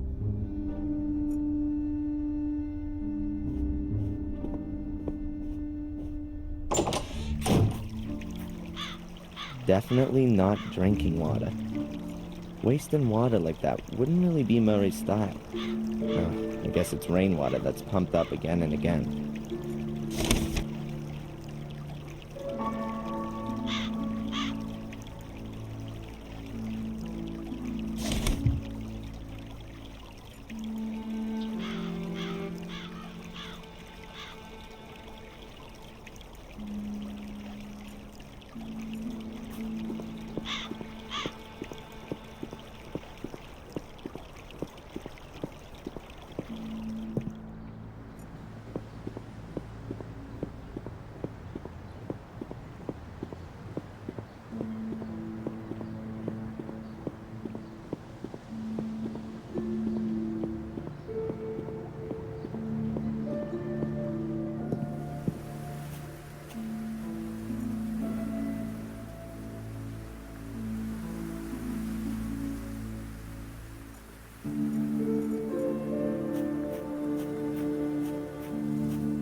There's barbed wire attached to the wooden gate.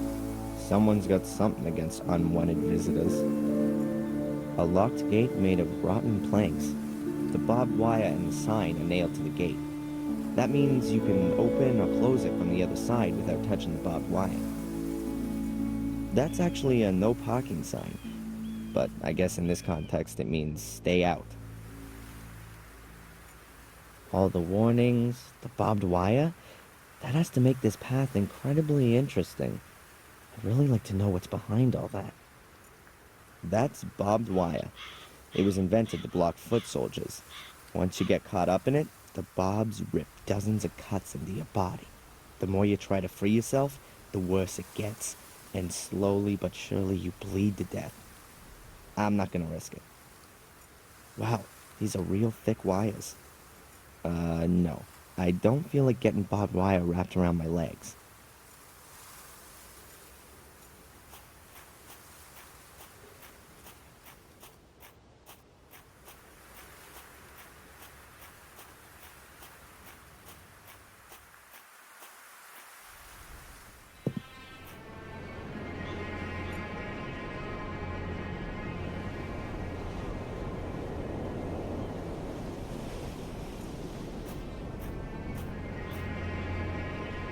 Whoever drives here with a car is either quite brave or quite stupid.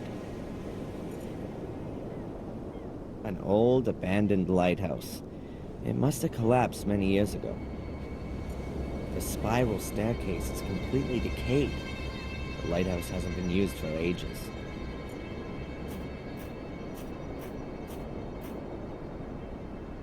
Oh, I found Miss Valley's corpse here. Yes, right here. But there's no evidence of the crime to be seen. Next spring, lovers will be back here, looking out at the sea, arm in arm. The North Sea. This is where England stops. Fine English cliffs, gray and steep. Perfect for bringing your life to an end.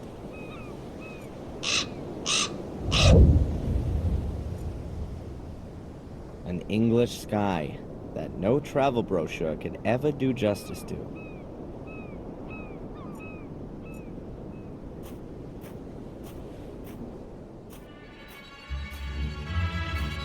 A huge pile of rubble is all that's left of the entrance to the academy.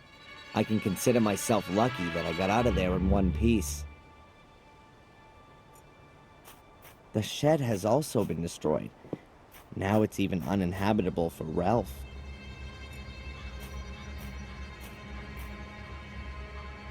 The stairs originally led to the first floor. Now there's nothing there.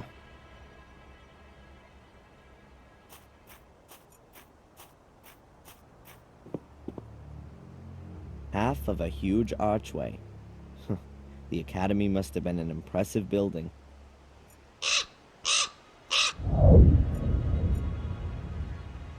A silent witness to the destruction. It won't be long until it's gone, too.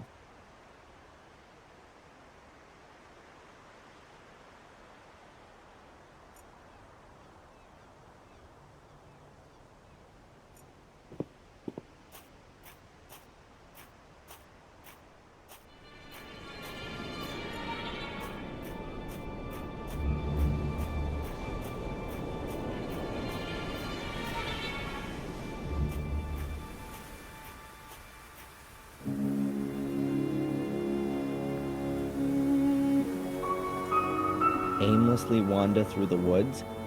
No thanks. The last time I did that, I got arrested for arson and murder.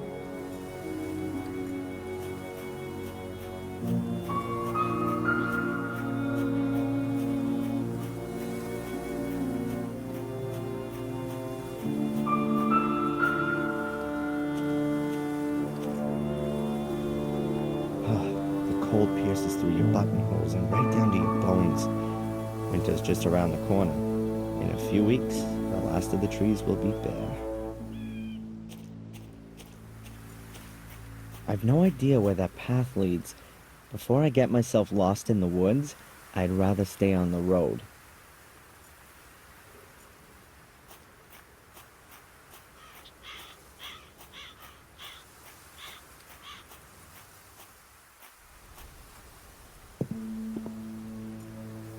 dead branches on a dead tree. Looking at that makes you feel much more alive.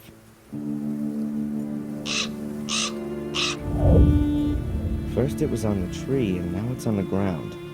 That's what you call the fall. A busted signpost. You can hardly make out what he used to say.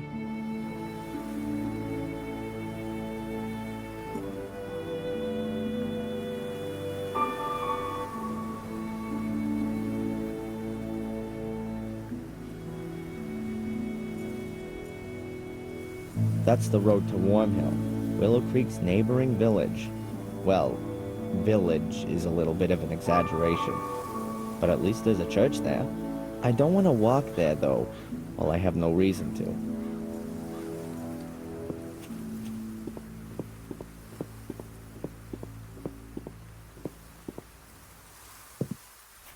Spectacular backdrop, huh?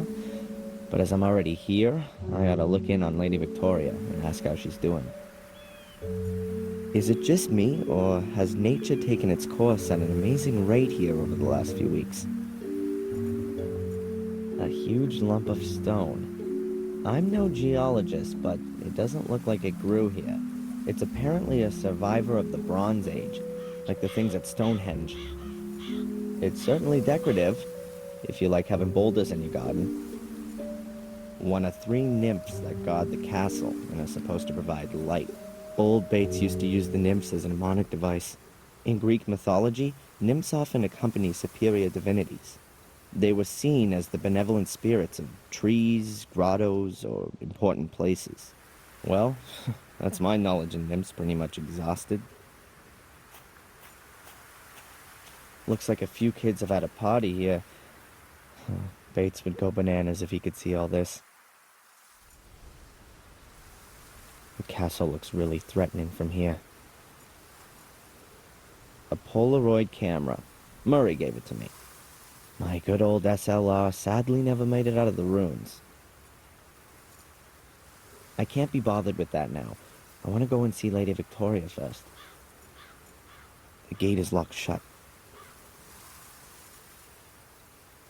The last time I was here, I was able to bust open the wrought iron gate. The lock looks way sturdier than it used to be. I'm not going to be able to get it open without a lot of hassle for sure.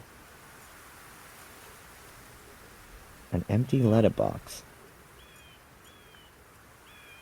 Oh, we've got a new doorbell with an intercom system.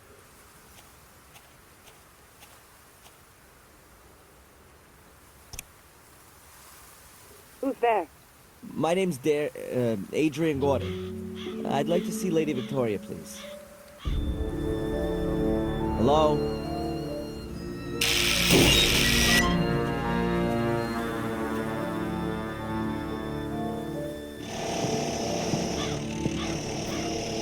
Come in, Mr. Gordon. Lady Victoria has just woken up. Yes, of course. Please excuse the chaos. The builders are working on the renovations. You're looking after Lady Victoria? Yes. I'm a trained nurse of your... great-grandmother. I take care of all of your great-grandmother's needs. Thank you, Miss... Angelina. Sister Angelina. Thank you, Sister Angelina. Can I just ask you something? How is Lady Victoria? As well as can be expected. She's not speaking to me, unfortunately. Perhaps you'll have better luck. Do you think that being in the middle of a construction site is the right place for such an old lady? Lady Victoria was most insistent that she be moved back into the castle. She said that she'd been born here and that she wanted to die here. And the walls here are rather thick. She doesn't hear that much. At least she hasn't complained as of yet. God, it looks like a death chamber in here. Oh, I can feel a chill right to my heart. I can only hope Victoria gets better soon.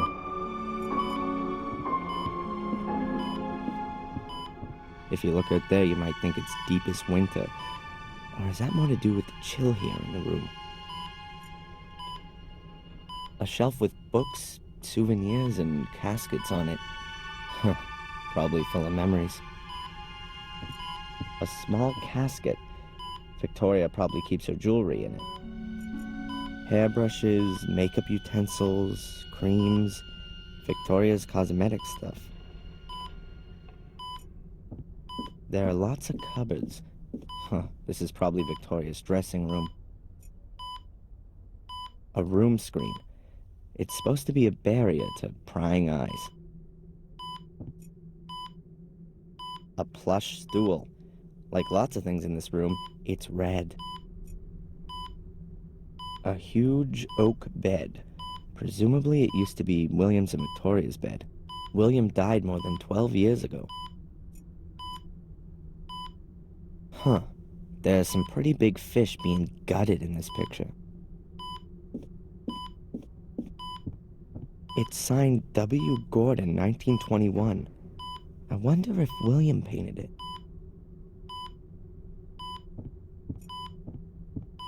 Reminds me of Lady Eleanor's castle in Wales, but during better days. When Tom was holding me prisoner there 3 weeks ago, it was already half sunk in the marsh. A picture of a woman in white. Looks like a kind of wedding dress. That's William's name at the bottom in the corner. My great-grandfather must have painted it. Is that supposed to be Victoria in her younger years? Weird. She looks like Angelina. Or is that the other way around? Same genes after all. Victoria, my great-grandmother, and the only member of my family I've got left.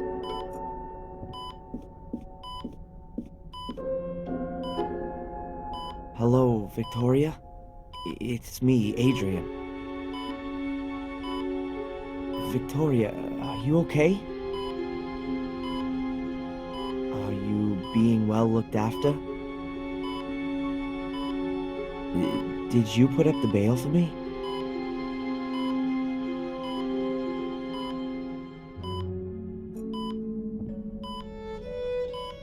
A bit of a deja vu moment. About 4 weeks ago, I was standing at my foster mom's sickbed. These machines were there, too. There's even a button to call the nurse here as well.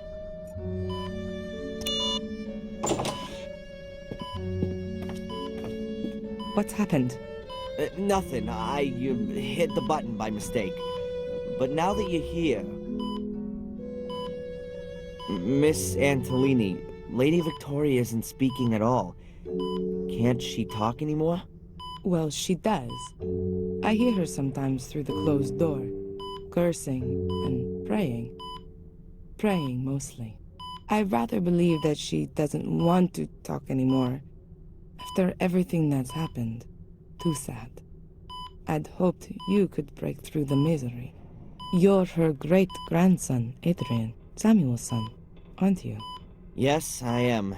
The only one. And the last one, too. How do you know that? Has Lady Victoria told you about me? Well, not directly. You know, she's not been speaking to anyone. But, as I said, I hear her cursing sometimes. And then you get mentioned rather often. I'm sorry, Mr. Gordon. I'll leave you both together now.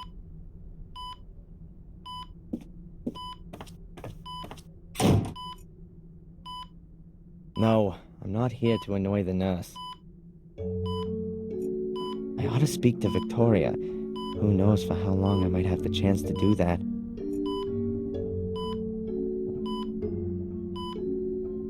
Hello, Victoria? It's me, Adrian. Victoria, I need your help. Really. The police don't believe me. How can I make them understand that I'm Adrian Gordon when the name Darren Michaels is printed in my passport? Victoria, you're the only one who can help me. Please. I'm sorry about what happened to Bates, Eleanor, and Sally. It must be awful for you. Adrian, tell me the truth. Was it you? Did you start the fire? No, Victoria, it wasn't me. It was Lewis. He did what Angelina told him to do. She was behind all the murders. It was her who also lured me here because she needed me for, you know, the curse which only affects the male Gordons. She wanted to achieve what Samuel was trying to prevent. She was possessed by it. She lied to me, to all of us. What's all that, Adrian? You sound like a coward. It wasn't me. It was Angelina. Why should I believe you? Why have you come here at all? Things were going well for you in America. If you'd only just stayed there, Bates would still be alive. Eleanor, Catherine, Miss Valley. You're too weak. You can't stand up to Mordred. His ghost rides you like a child rides a rocking horse. Since you've turned up, there's been nothing but calamity. Just disappear again, Adrian. Do me a favor and go back to where you came from before the other half of the castle goes up in flames.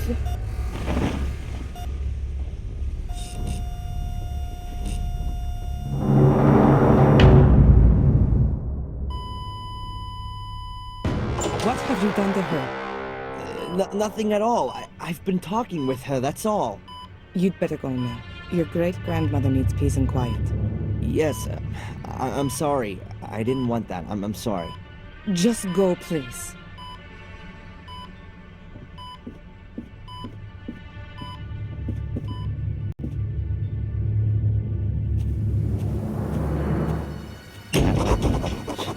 Now, it's not just everyone in the village that needs me.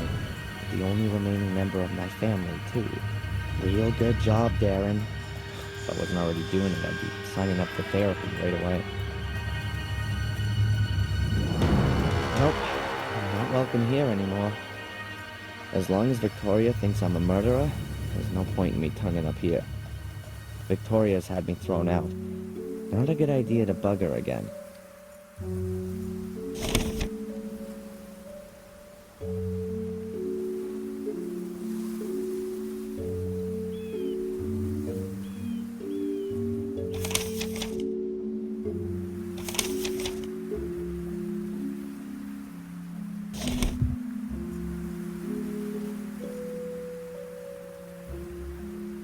Oh well, here goes nothing.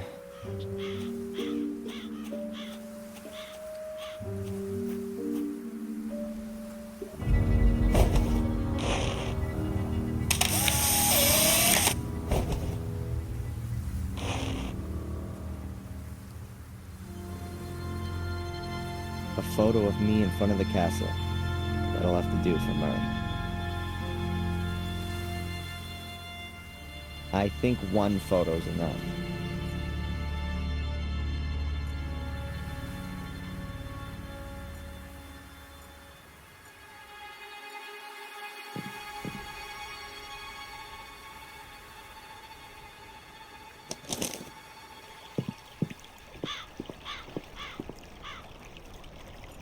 There are a few steps leading down behind the hotel.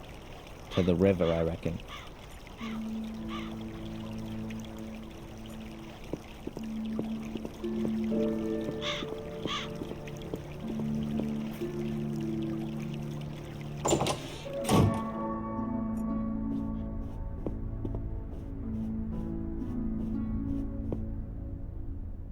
Hi, Murray. Oh, the esteemed Mr. Michaels. What's on your mind?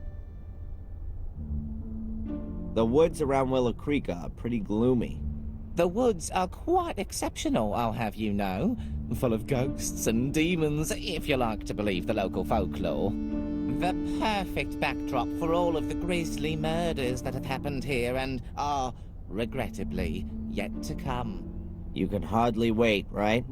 I've lived here long enough to know that patience is a virtue. Why don't you go out and kill a few people yourself if you're so hot on it all? I'm a businessman, not a murderer.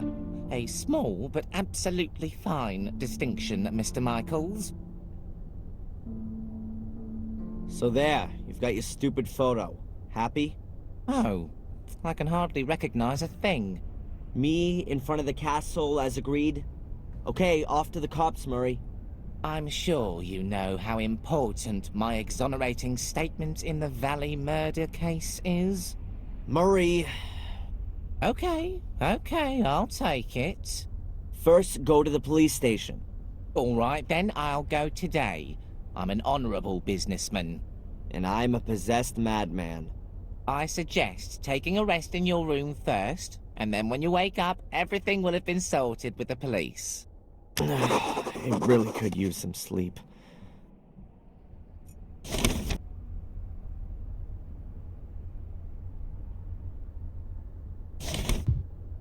I'm tired and I'd rather have a lie down.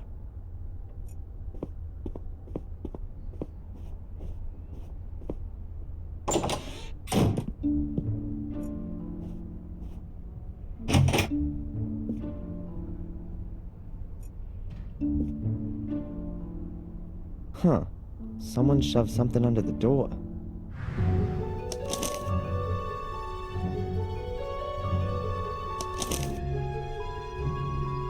I can help you prove your innocence because I believe in your innocence. But I have to be able to trust you too. We can't meet yet, which is why I'm just gonna send you clues. If you want to take up my offer, then you'll find the first lead at your father's grave. Huh, that's a bit confusing. Who's this message from? Murray? He doesn't have an interest in proving my innocence. And anyway, he would just tell me himself. But who else knows I'm living here in the hotel? I need to follow this up carefully. And I ought to find out where the graveyard is around here. I don't want to burn that. I'm not an arsonist. Murray's office is right behind this wall.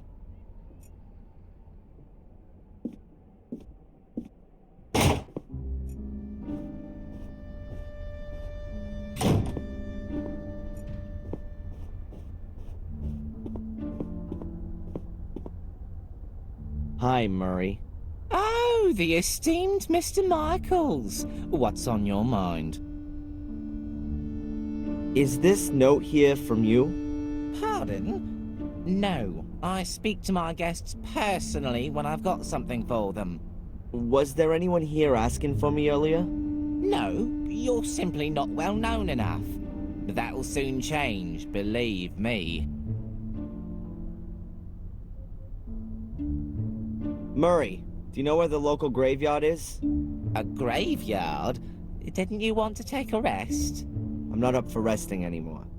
I'm sure you can't mean the graveyard behind the hotel. It's being redone right now. It's being what? I've had it removed for the time being, so I can relocate it in a sensational new setting. It means I can charge more for some of the rooms, with views over the Gordon graveyard. You've had the Gordon family graves leveled? To be quite honest, there was only Lothar Gordon's grave there, the founder of the original sanatorium. The family crypt is in the churchyard at Warmhill. Ah, right. In Warmhill, then. See you, Murray. Back to work.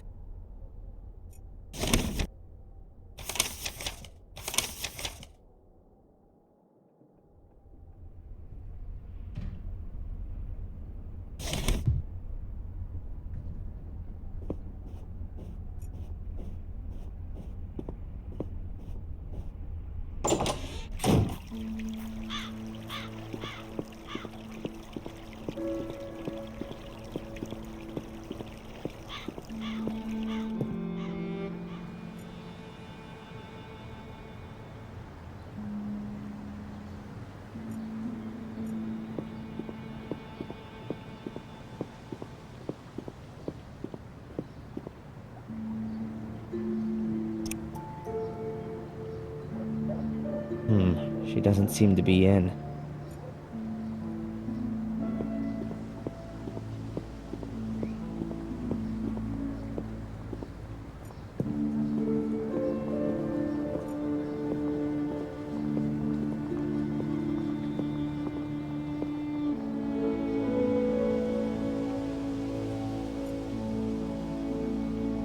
Probably belongs to a fisherman. I'll have time to sit there when I'm old.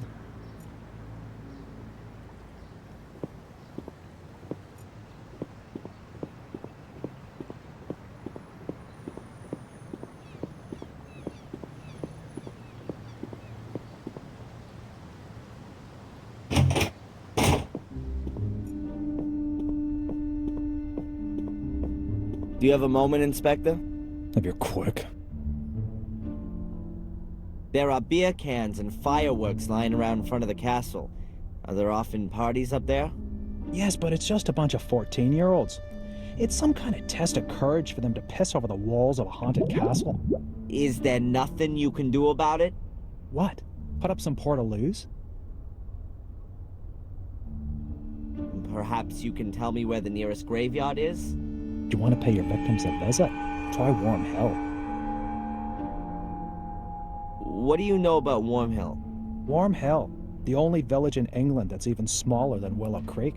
It's pretty much just a church and a load of corpses, some under the ground and some walking around on top of it.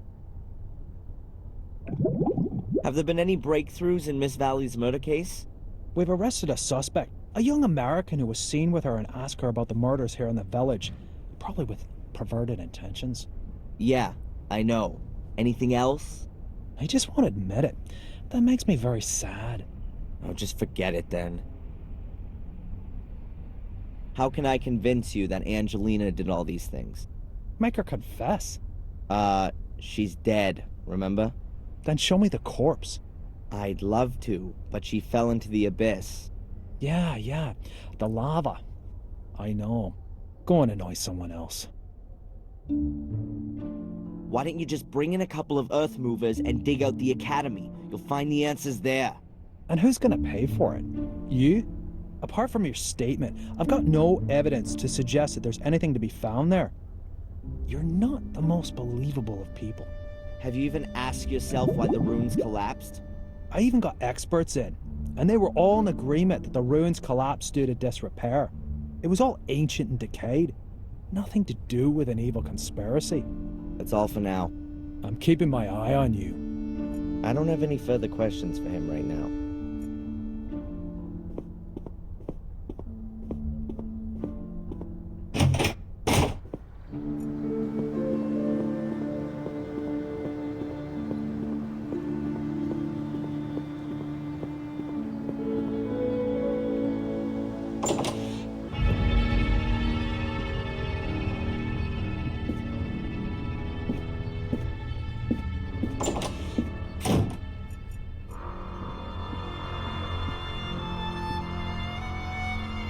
Hello? Wow, that old woman sure left in a rush. Did I frighten her away? Of course. You're the king of the nutters here. Maybe I'll see you later. Huh, there's Bobby, the village idiot. Well, no, that's being unfair. He's pretty much the nicest guy for miles around.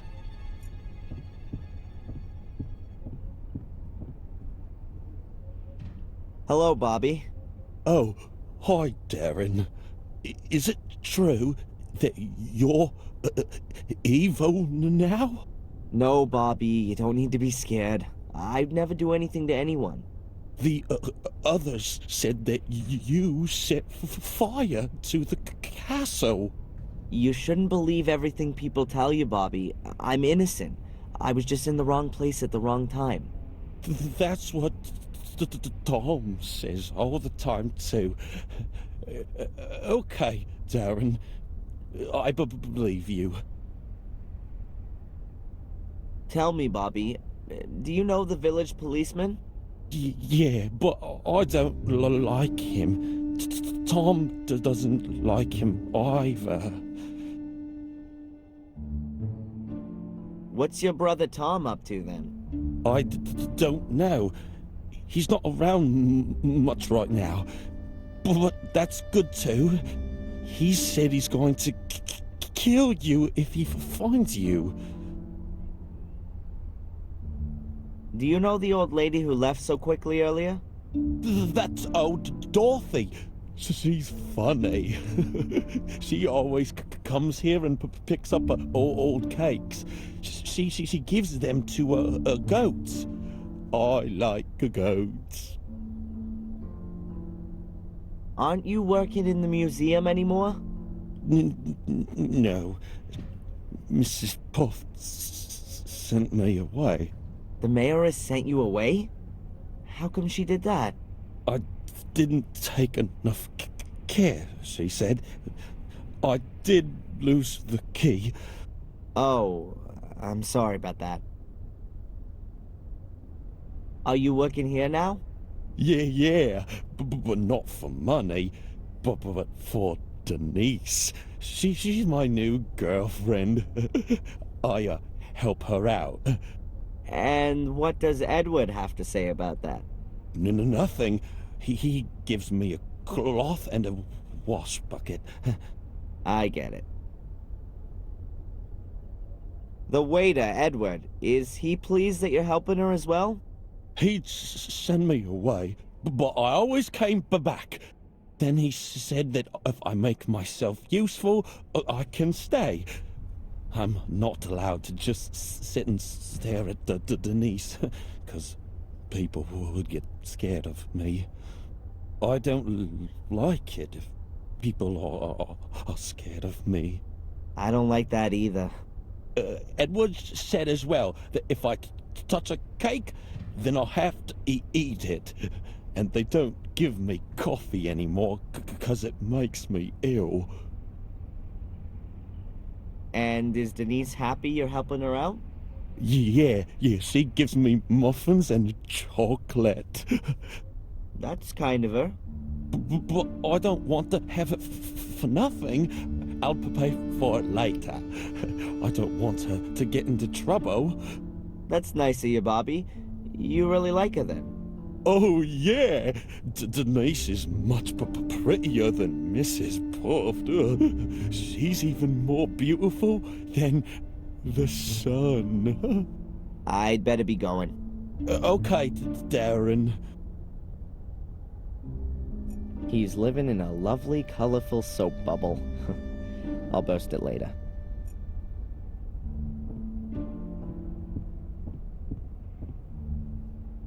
Hello? Does Bobby work here too? Not really, but I can't stop him from cleaning the tables all day long. What can you tell me about Edward? Let's put that another way. Why should I tell you anything about Edward? Well, I just wonder what it's like working with him all day long. He's not the most easygoing of guys. I mean, a plank of wood would be more relaxed, don't you think? He's my fiancé. Anything else? Excuse me? You're engaged? Does that mean you intend to marry? Got a problem with that? Then join the back of the queue. Maybe I'll see you later.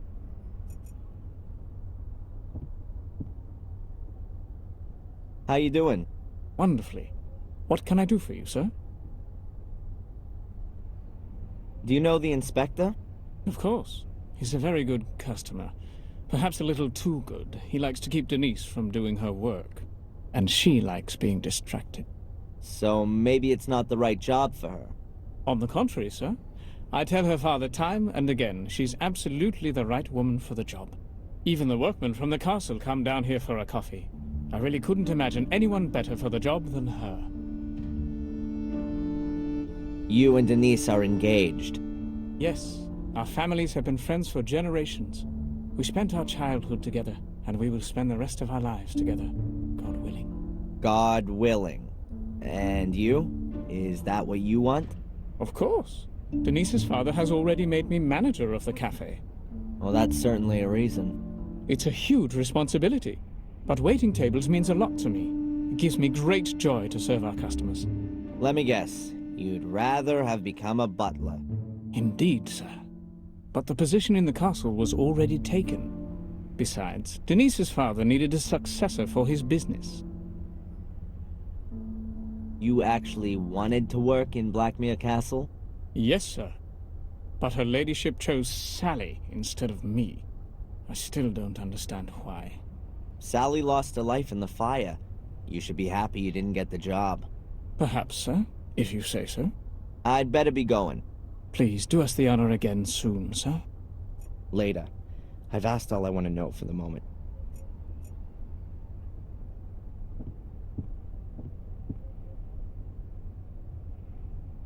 Doctor? How can I help you?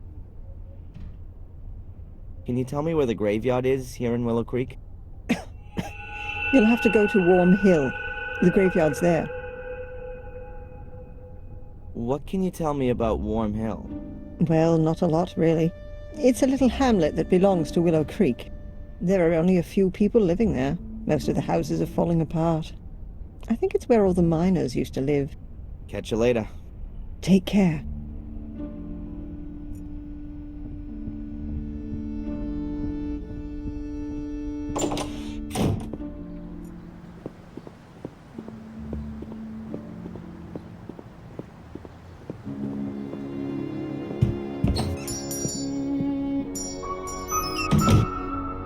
There were a load of knives in that before, or am I mistaken? Sold out. All of the knives have gone. So either there's a cookery contest happening here soon, or the whole of Willow Creek has armed itself.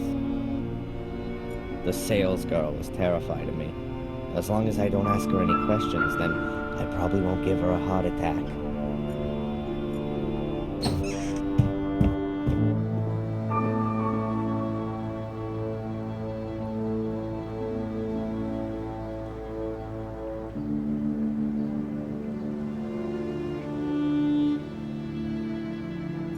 That must be the Glance River.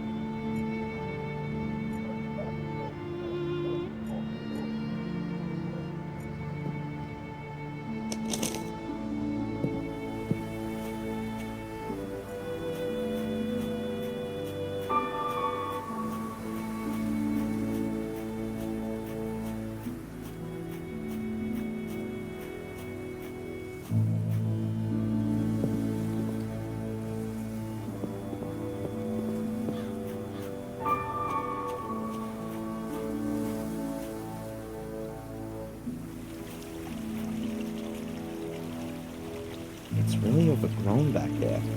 And foggy, too. It wouldn't surprise me if some undead ghouls suddenly started staggering about.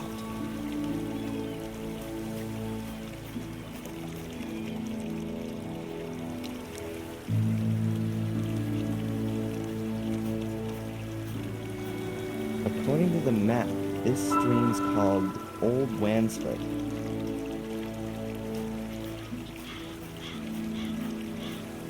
Why should I go into the middle of the woods?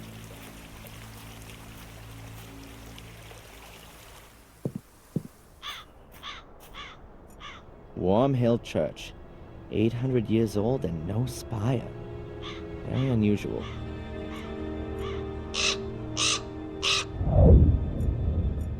That's a lightning rod. The tower looks a bit singed. Maybe it was hit by lightning. A fortified tower with battlements. That might have been more essential than a bell tower. There might be bells behind the slats. In that case, they are small auxiliary bell towers.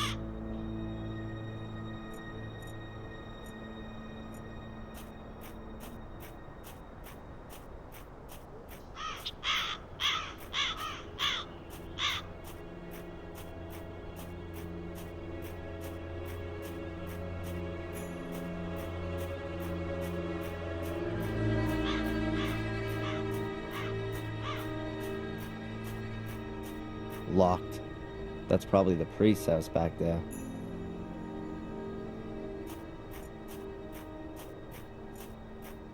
Ancient headstones. It looks like the design hasn't changed in hundreds of years.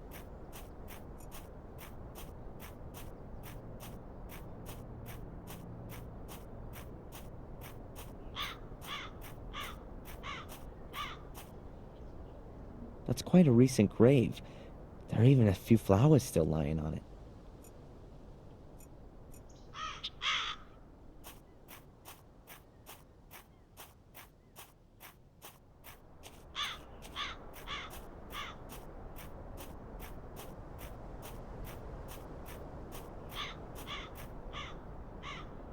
This is where Miss Valley is buried. Murdered by my cursed sister. Perhaps I should bring a few flowers the next time I visit.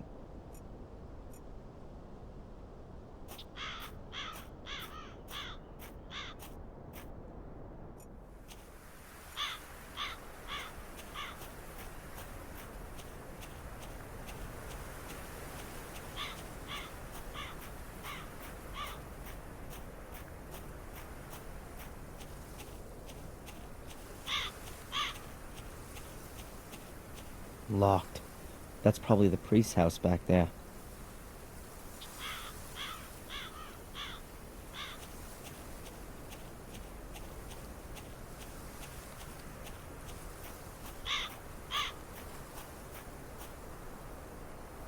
That's the Gordon family crypt.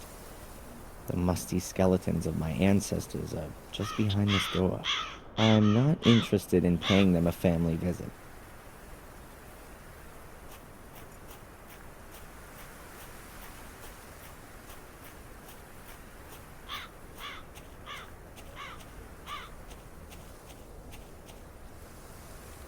Gravestones without names. This certainly isn't a well-groomed graveyard. Most of the graves are overgrown with twining weeds and roots.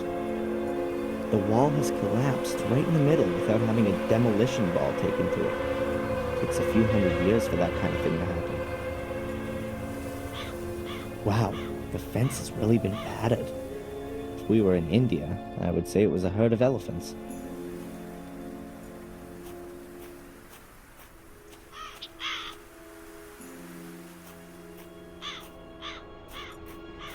This part looks like it's been pushed in. Wonder if it was a hearse driver with parking problems. I've still got things to do here. I'd rather get that done before I leave. I haven't walked here for nothing. I want to talk to the priest at least.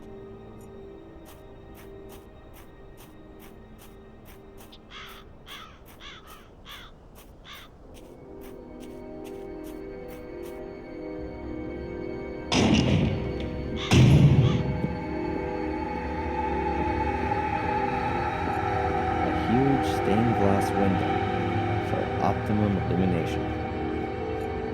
These European churches really are impressive buildings. America was probably still India in the minds of a few sailors when this one was built.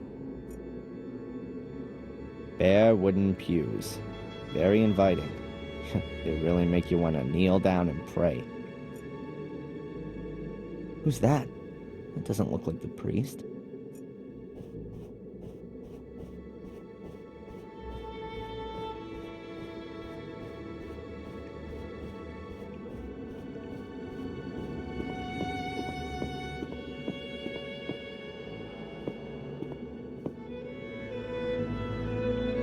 Hey, you there.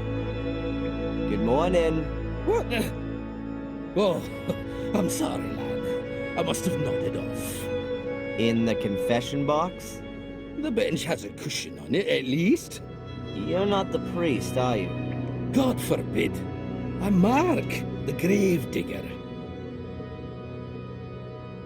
You must have a lot to do around here, being the grave digger. Oh, that's right. My job here is quite secure. What is it you actually do all day? Answer stupid questions. I mean, digging graves can't be all you do. Yeah, you're right, lad. I don't just dig. I repair things too, keep the church in order, guard the graves. And if you think that the weeds grow on their own around here, then think again. It ain't weeds, and it don't grow on its own. But who's interested anyway? What did you mean by that? You guard the graves? Well, because of the clientele. So they don't get dug up. By dogs and the like. Which dogs? Well, strays from around here. For them, a graveyard is like an underground hot dog stand? Yeah, exactly. With bloody tough sausages. It's quite a woody area. That's also supposed to be the reason it's such a bloody area. The evil of the woods? People around here read too many horror stories. Or have experienced it themselves. Have you been in the woods here at night?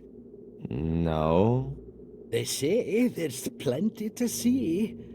Murderous lords of the castle, the undead, Mordred's voracious hellhounds. There are many stories about it.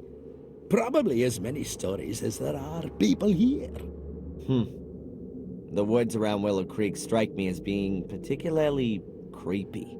Yes, and the number of wild boars in there is uncanny. I've known them to trample down my fences to get at the clientele. But I've got some crafty traps set up. I'm looking forward to having a roast. The priest gave his permission. Can you tell me anything about the church? What do you mean then, lad? Who built it? It certainly wasn't me, even if I might look that old. Must have been around the time Marcus Gordon was alive. Have you seen the dark part of the tower up there? Yes. He ran out of stone, and they say he took stones from his castle walls to finish it off. Demolished his own castle to finish the church. A model Christian.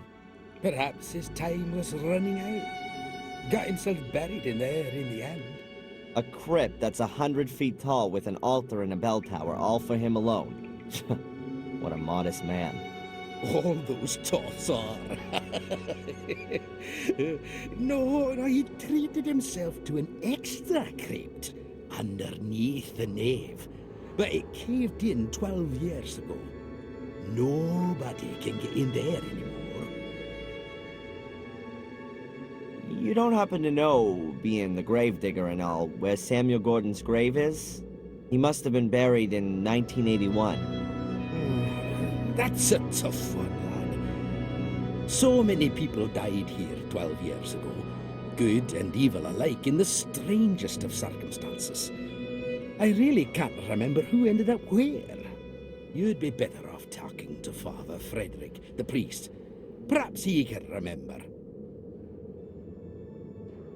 Where would I find the priest then? Today? Well, you won't find him at all. He left around midday. Some conference or other. Supposed to be back by noon tomorrow, though. There's a fresh grave in front of the church. That'll be Sally's, the young cook from the castle. The poor thing was burned to death, just like old Bates. The fire didn't really make any difference. But Bates isn't here. Lady Victoria insisted on burying him in the Golden Crypt, like a member of the family. Just like Lady Eleanor, I assume. Yes, there's still plenty of space in the crypt. Lots of the Gordons haven't been buried there. Why not? Well, there are just too many murderers and suicides. They're frowned upon in Catholic graveyards, particularly the ones who commit suicide. Why? What happens to them? Well, they're buried anonymously, without any religious ceremony, without the ringing of the bells, without any prayers, without a priest, nothing. They're all buried before sunrise, over by the north wall. Isn't that what they used to do hundreds of years ago? Perhaps where you come from. But we're in Warmhill, the manor of Black Mirror Castle. Things are all a bit different around here, my lad. Do you know Warmhill well? Of course, but it's just a few houses on the back of the woods. There's more life in here, I tell you. Are you looking for something in particular? No, I'm just trying to get an idea of the place. Well, looking around this graveyard would give you a better idea of the place. And should you want to reserve yourself a spot here, then let me know. I recommend the southern slope. That's the best location. Thanks for the tip, but I'm in no hurry to die just yet. But maybe death's in a hurry to come and get you. I'd better be going. Keep your eyes peeled, lad.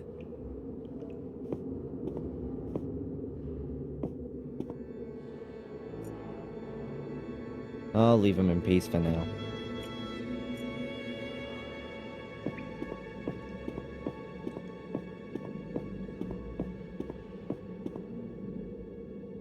There are some phrases from the Bible engraved in this. Behold the Lamb of God that taketh away the sin of the world, says John 1 verse 29. For to me to live is Christ and to die is gain, says Philip, also 1 verse 21. For many are called, but few are chosen, Matthew, blah blah blah. The Lord is with me, I will not be afraid, Psalms 118 verse 6. At the moment, there's nothing I need to write down.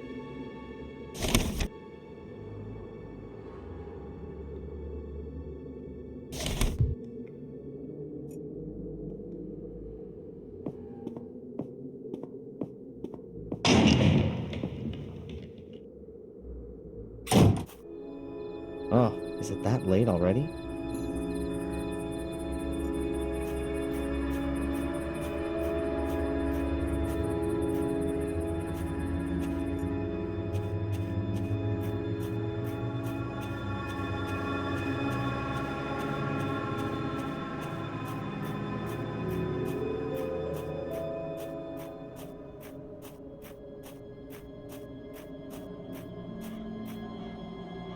That's William Gordon's grave, my great-grandfather. He died in August 1981. No idea why he wasn't buried in the family crypt.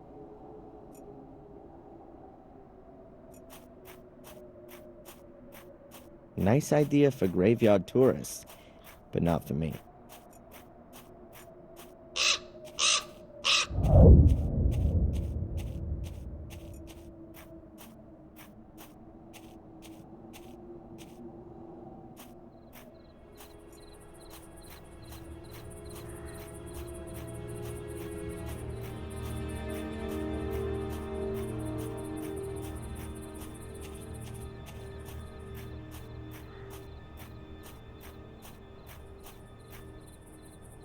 This is Sally's grave.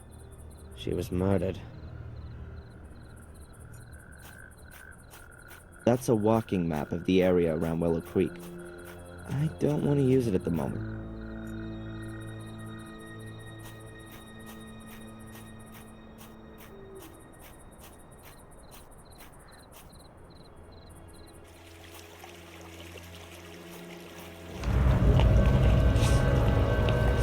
Those must be wild boars. There's supposed to be plenty of them around here. I can have a look at the map later. I better be careful just now. Or demonic hellhounds, as they say in the local fables. I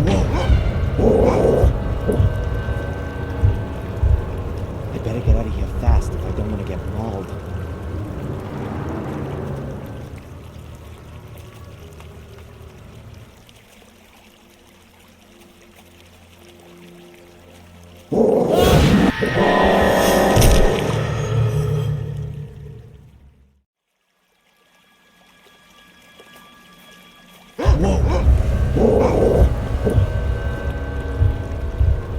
I better get out of here fast if I don't want to get mauled. I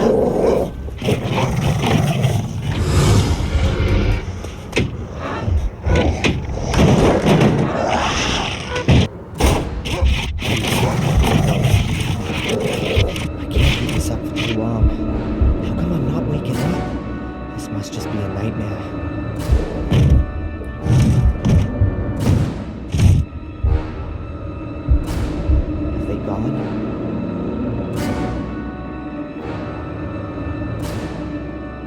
Calm before the storm?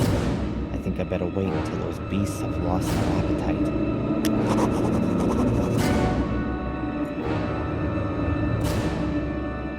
Damn, don't say somebody lives here. An old bucket. Oh, I hope that isn't the toilet. That almost looks the same as the shredder in the museum. There's something lying in it.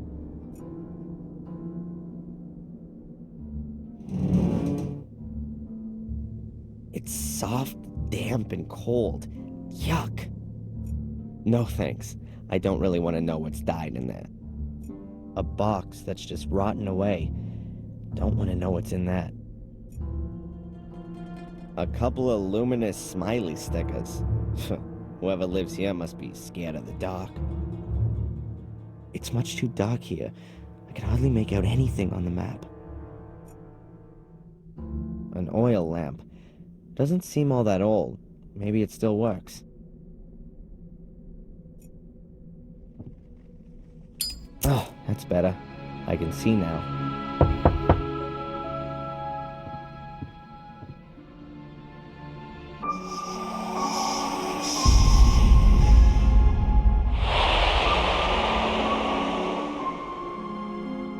What the hell?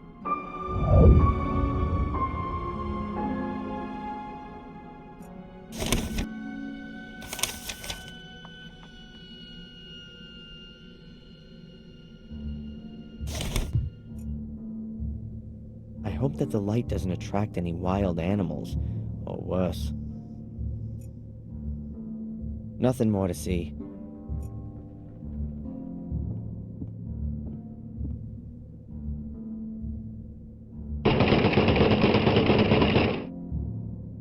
What the? Looks as though the door's been bolted from the outside. But how can that be? Won't move an inch. It's probably completely jammed. I'll have to come up with something else.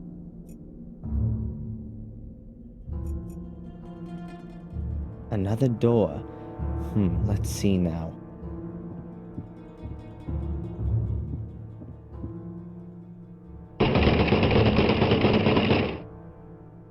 Was kinda obvious. There's storage behind it for logs. It stretches right to the door. There's no getting through here. I can't get out of here. There's only timber back there. There's not much use for the map at the moment.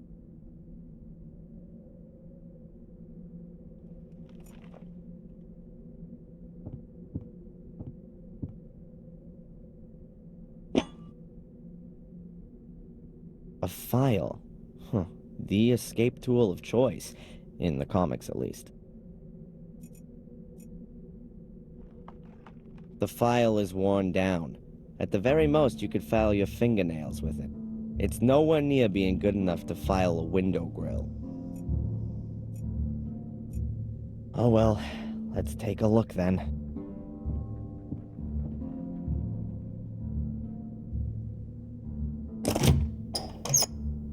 Damn it, locked. It's fastened shut. A padlock of the really sturdy variety. A rusty file. Can't really do too much with that.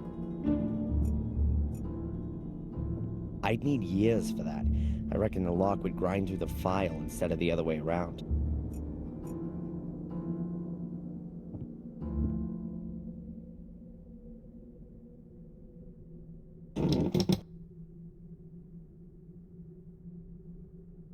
There's something lying under the bed, but I can't get at it. Half the bed has already collapsed into the floor. I can't drag it through the hut.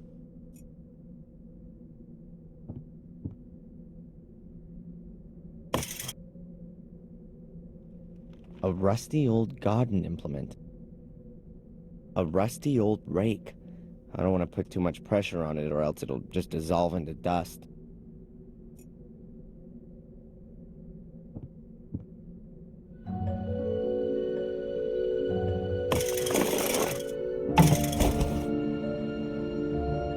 Gotcha. A cardboard box. Somebody scribbled something on the lid. I can't decipher it. The word definitely begins with an R, though. Let's take a look inside. A rag doll. Pretty ugly and worn out. I recognize it. I've seen it before. It was Ralph's. Yep, that's his doll. Mr. Bubby, or whatever he called it. Strange. How'd it get here? And why has Ralph left it? He never used to go anywhere without it. What else have we got? A luminous sticker with a smiley on it.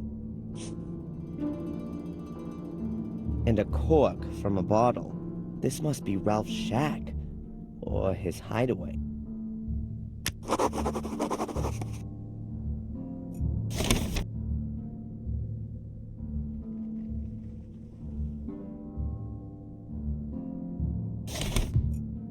A ragdoll called Mr. Bubby, Ralph's best friend. Still smells of wine a little. One of those stickers that light up in the dark if you first expose them to enough light. I guess that this must be a pretty valuable item to Ralph. I've got what I wanted.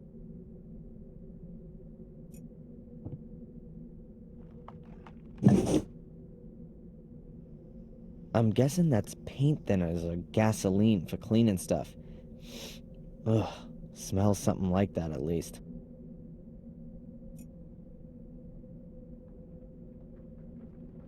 I think there's still enough oil in it. No need for a refill.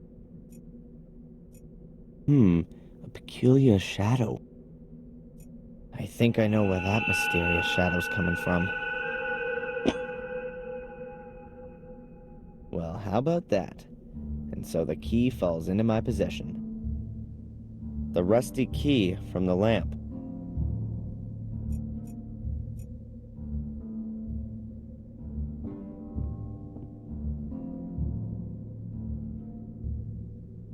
Fits.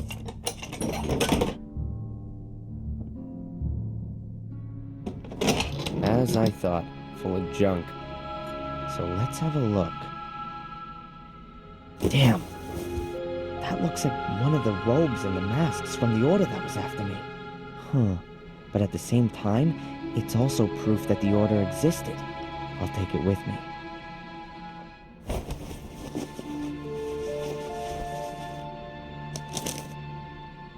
There's some paper in the robe. Seems to be a letter to the order. Quite badly torn. Unable to stop the evil, already sacrificed. His objective, or something happens to me. No trace is to be... I'm not completely certain, but it appears to be a request to cover up all traces of the order. That would explain why the robe is in the shack. I'll put it back. Perhaps I'll find something useful after all.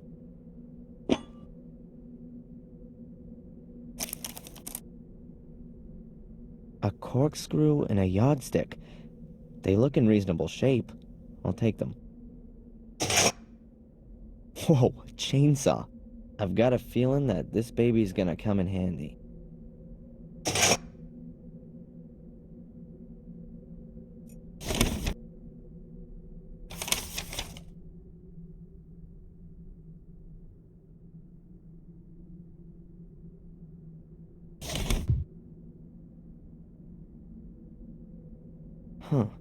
When the order dissolved itself, someone must have hidden their cowl here.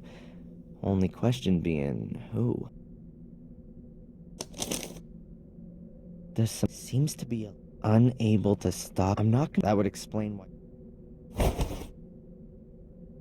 Alone in a shack in the woods, in the night, with a chainsaw in my hand. If my father could see me now, I'm sure he'd be so proud. Unlucky. Tank's empty. There's no gas in the chainsaw. The cork would work well as a stopper for the tank, but I ought to worry about filling the tank first. An old tin can. The smell would suggest there's gas in it.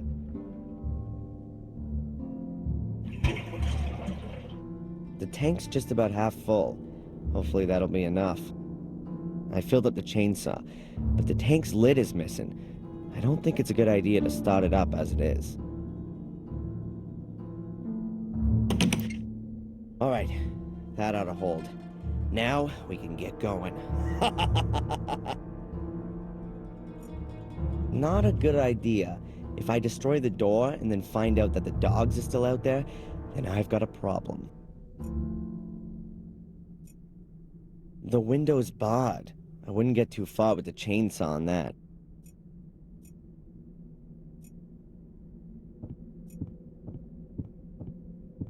I can't cut my way through the whole wood storage with the little bit of gas I've got. the floorboards here sure creak loudly.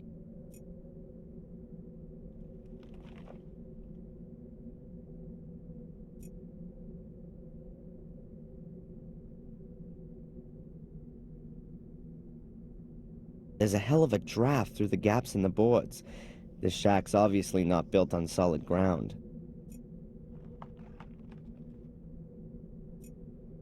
The rotten boards shouldn't be a problem for the saw, but I ought to check what's underneath them first. I won't be able to manage that. I'm gonna need a bigger tool. A folding ruler. 1 or 2 sections are missing, but it still must be at least 1.5 meters long.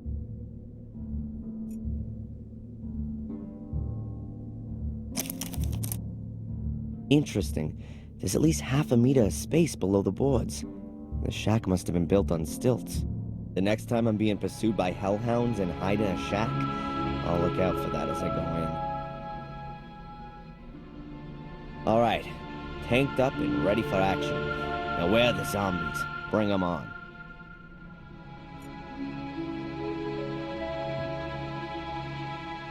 I'll just cut myself a trapdoor in the floor. It can also be closed again in an emergency.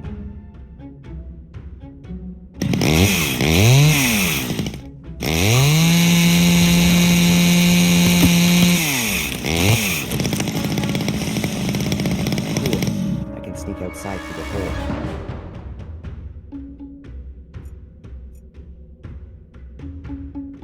Good. Let's try it. I'm better leaving the heavy junk here.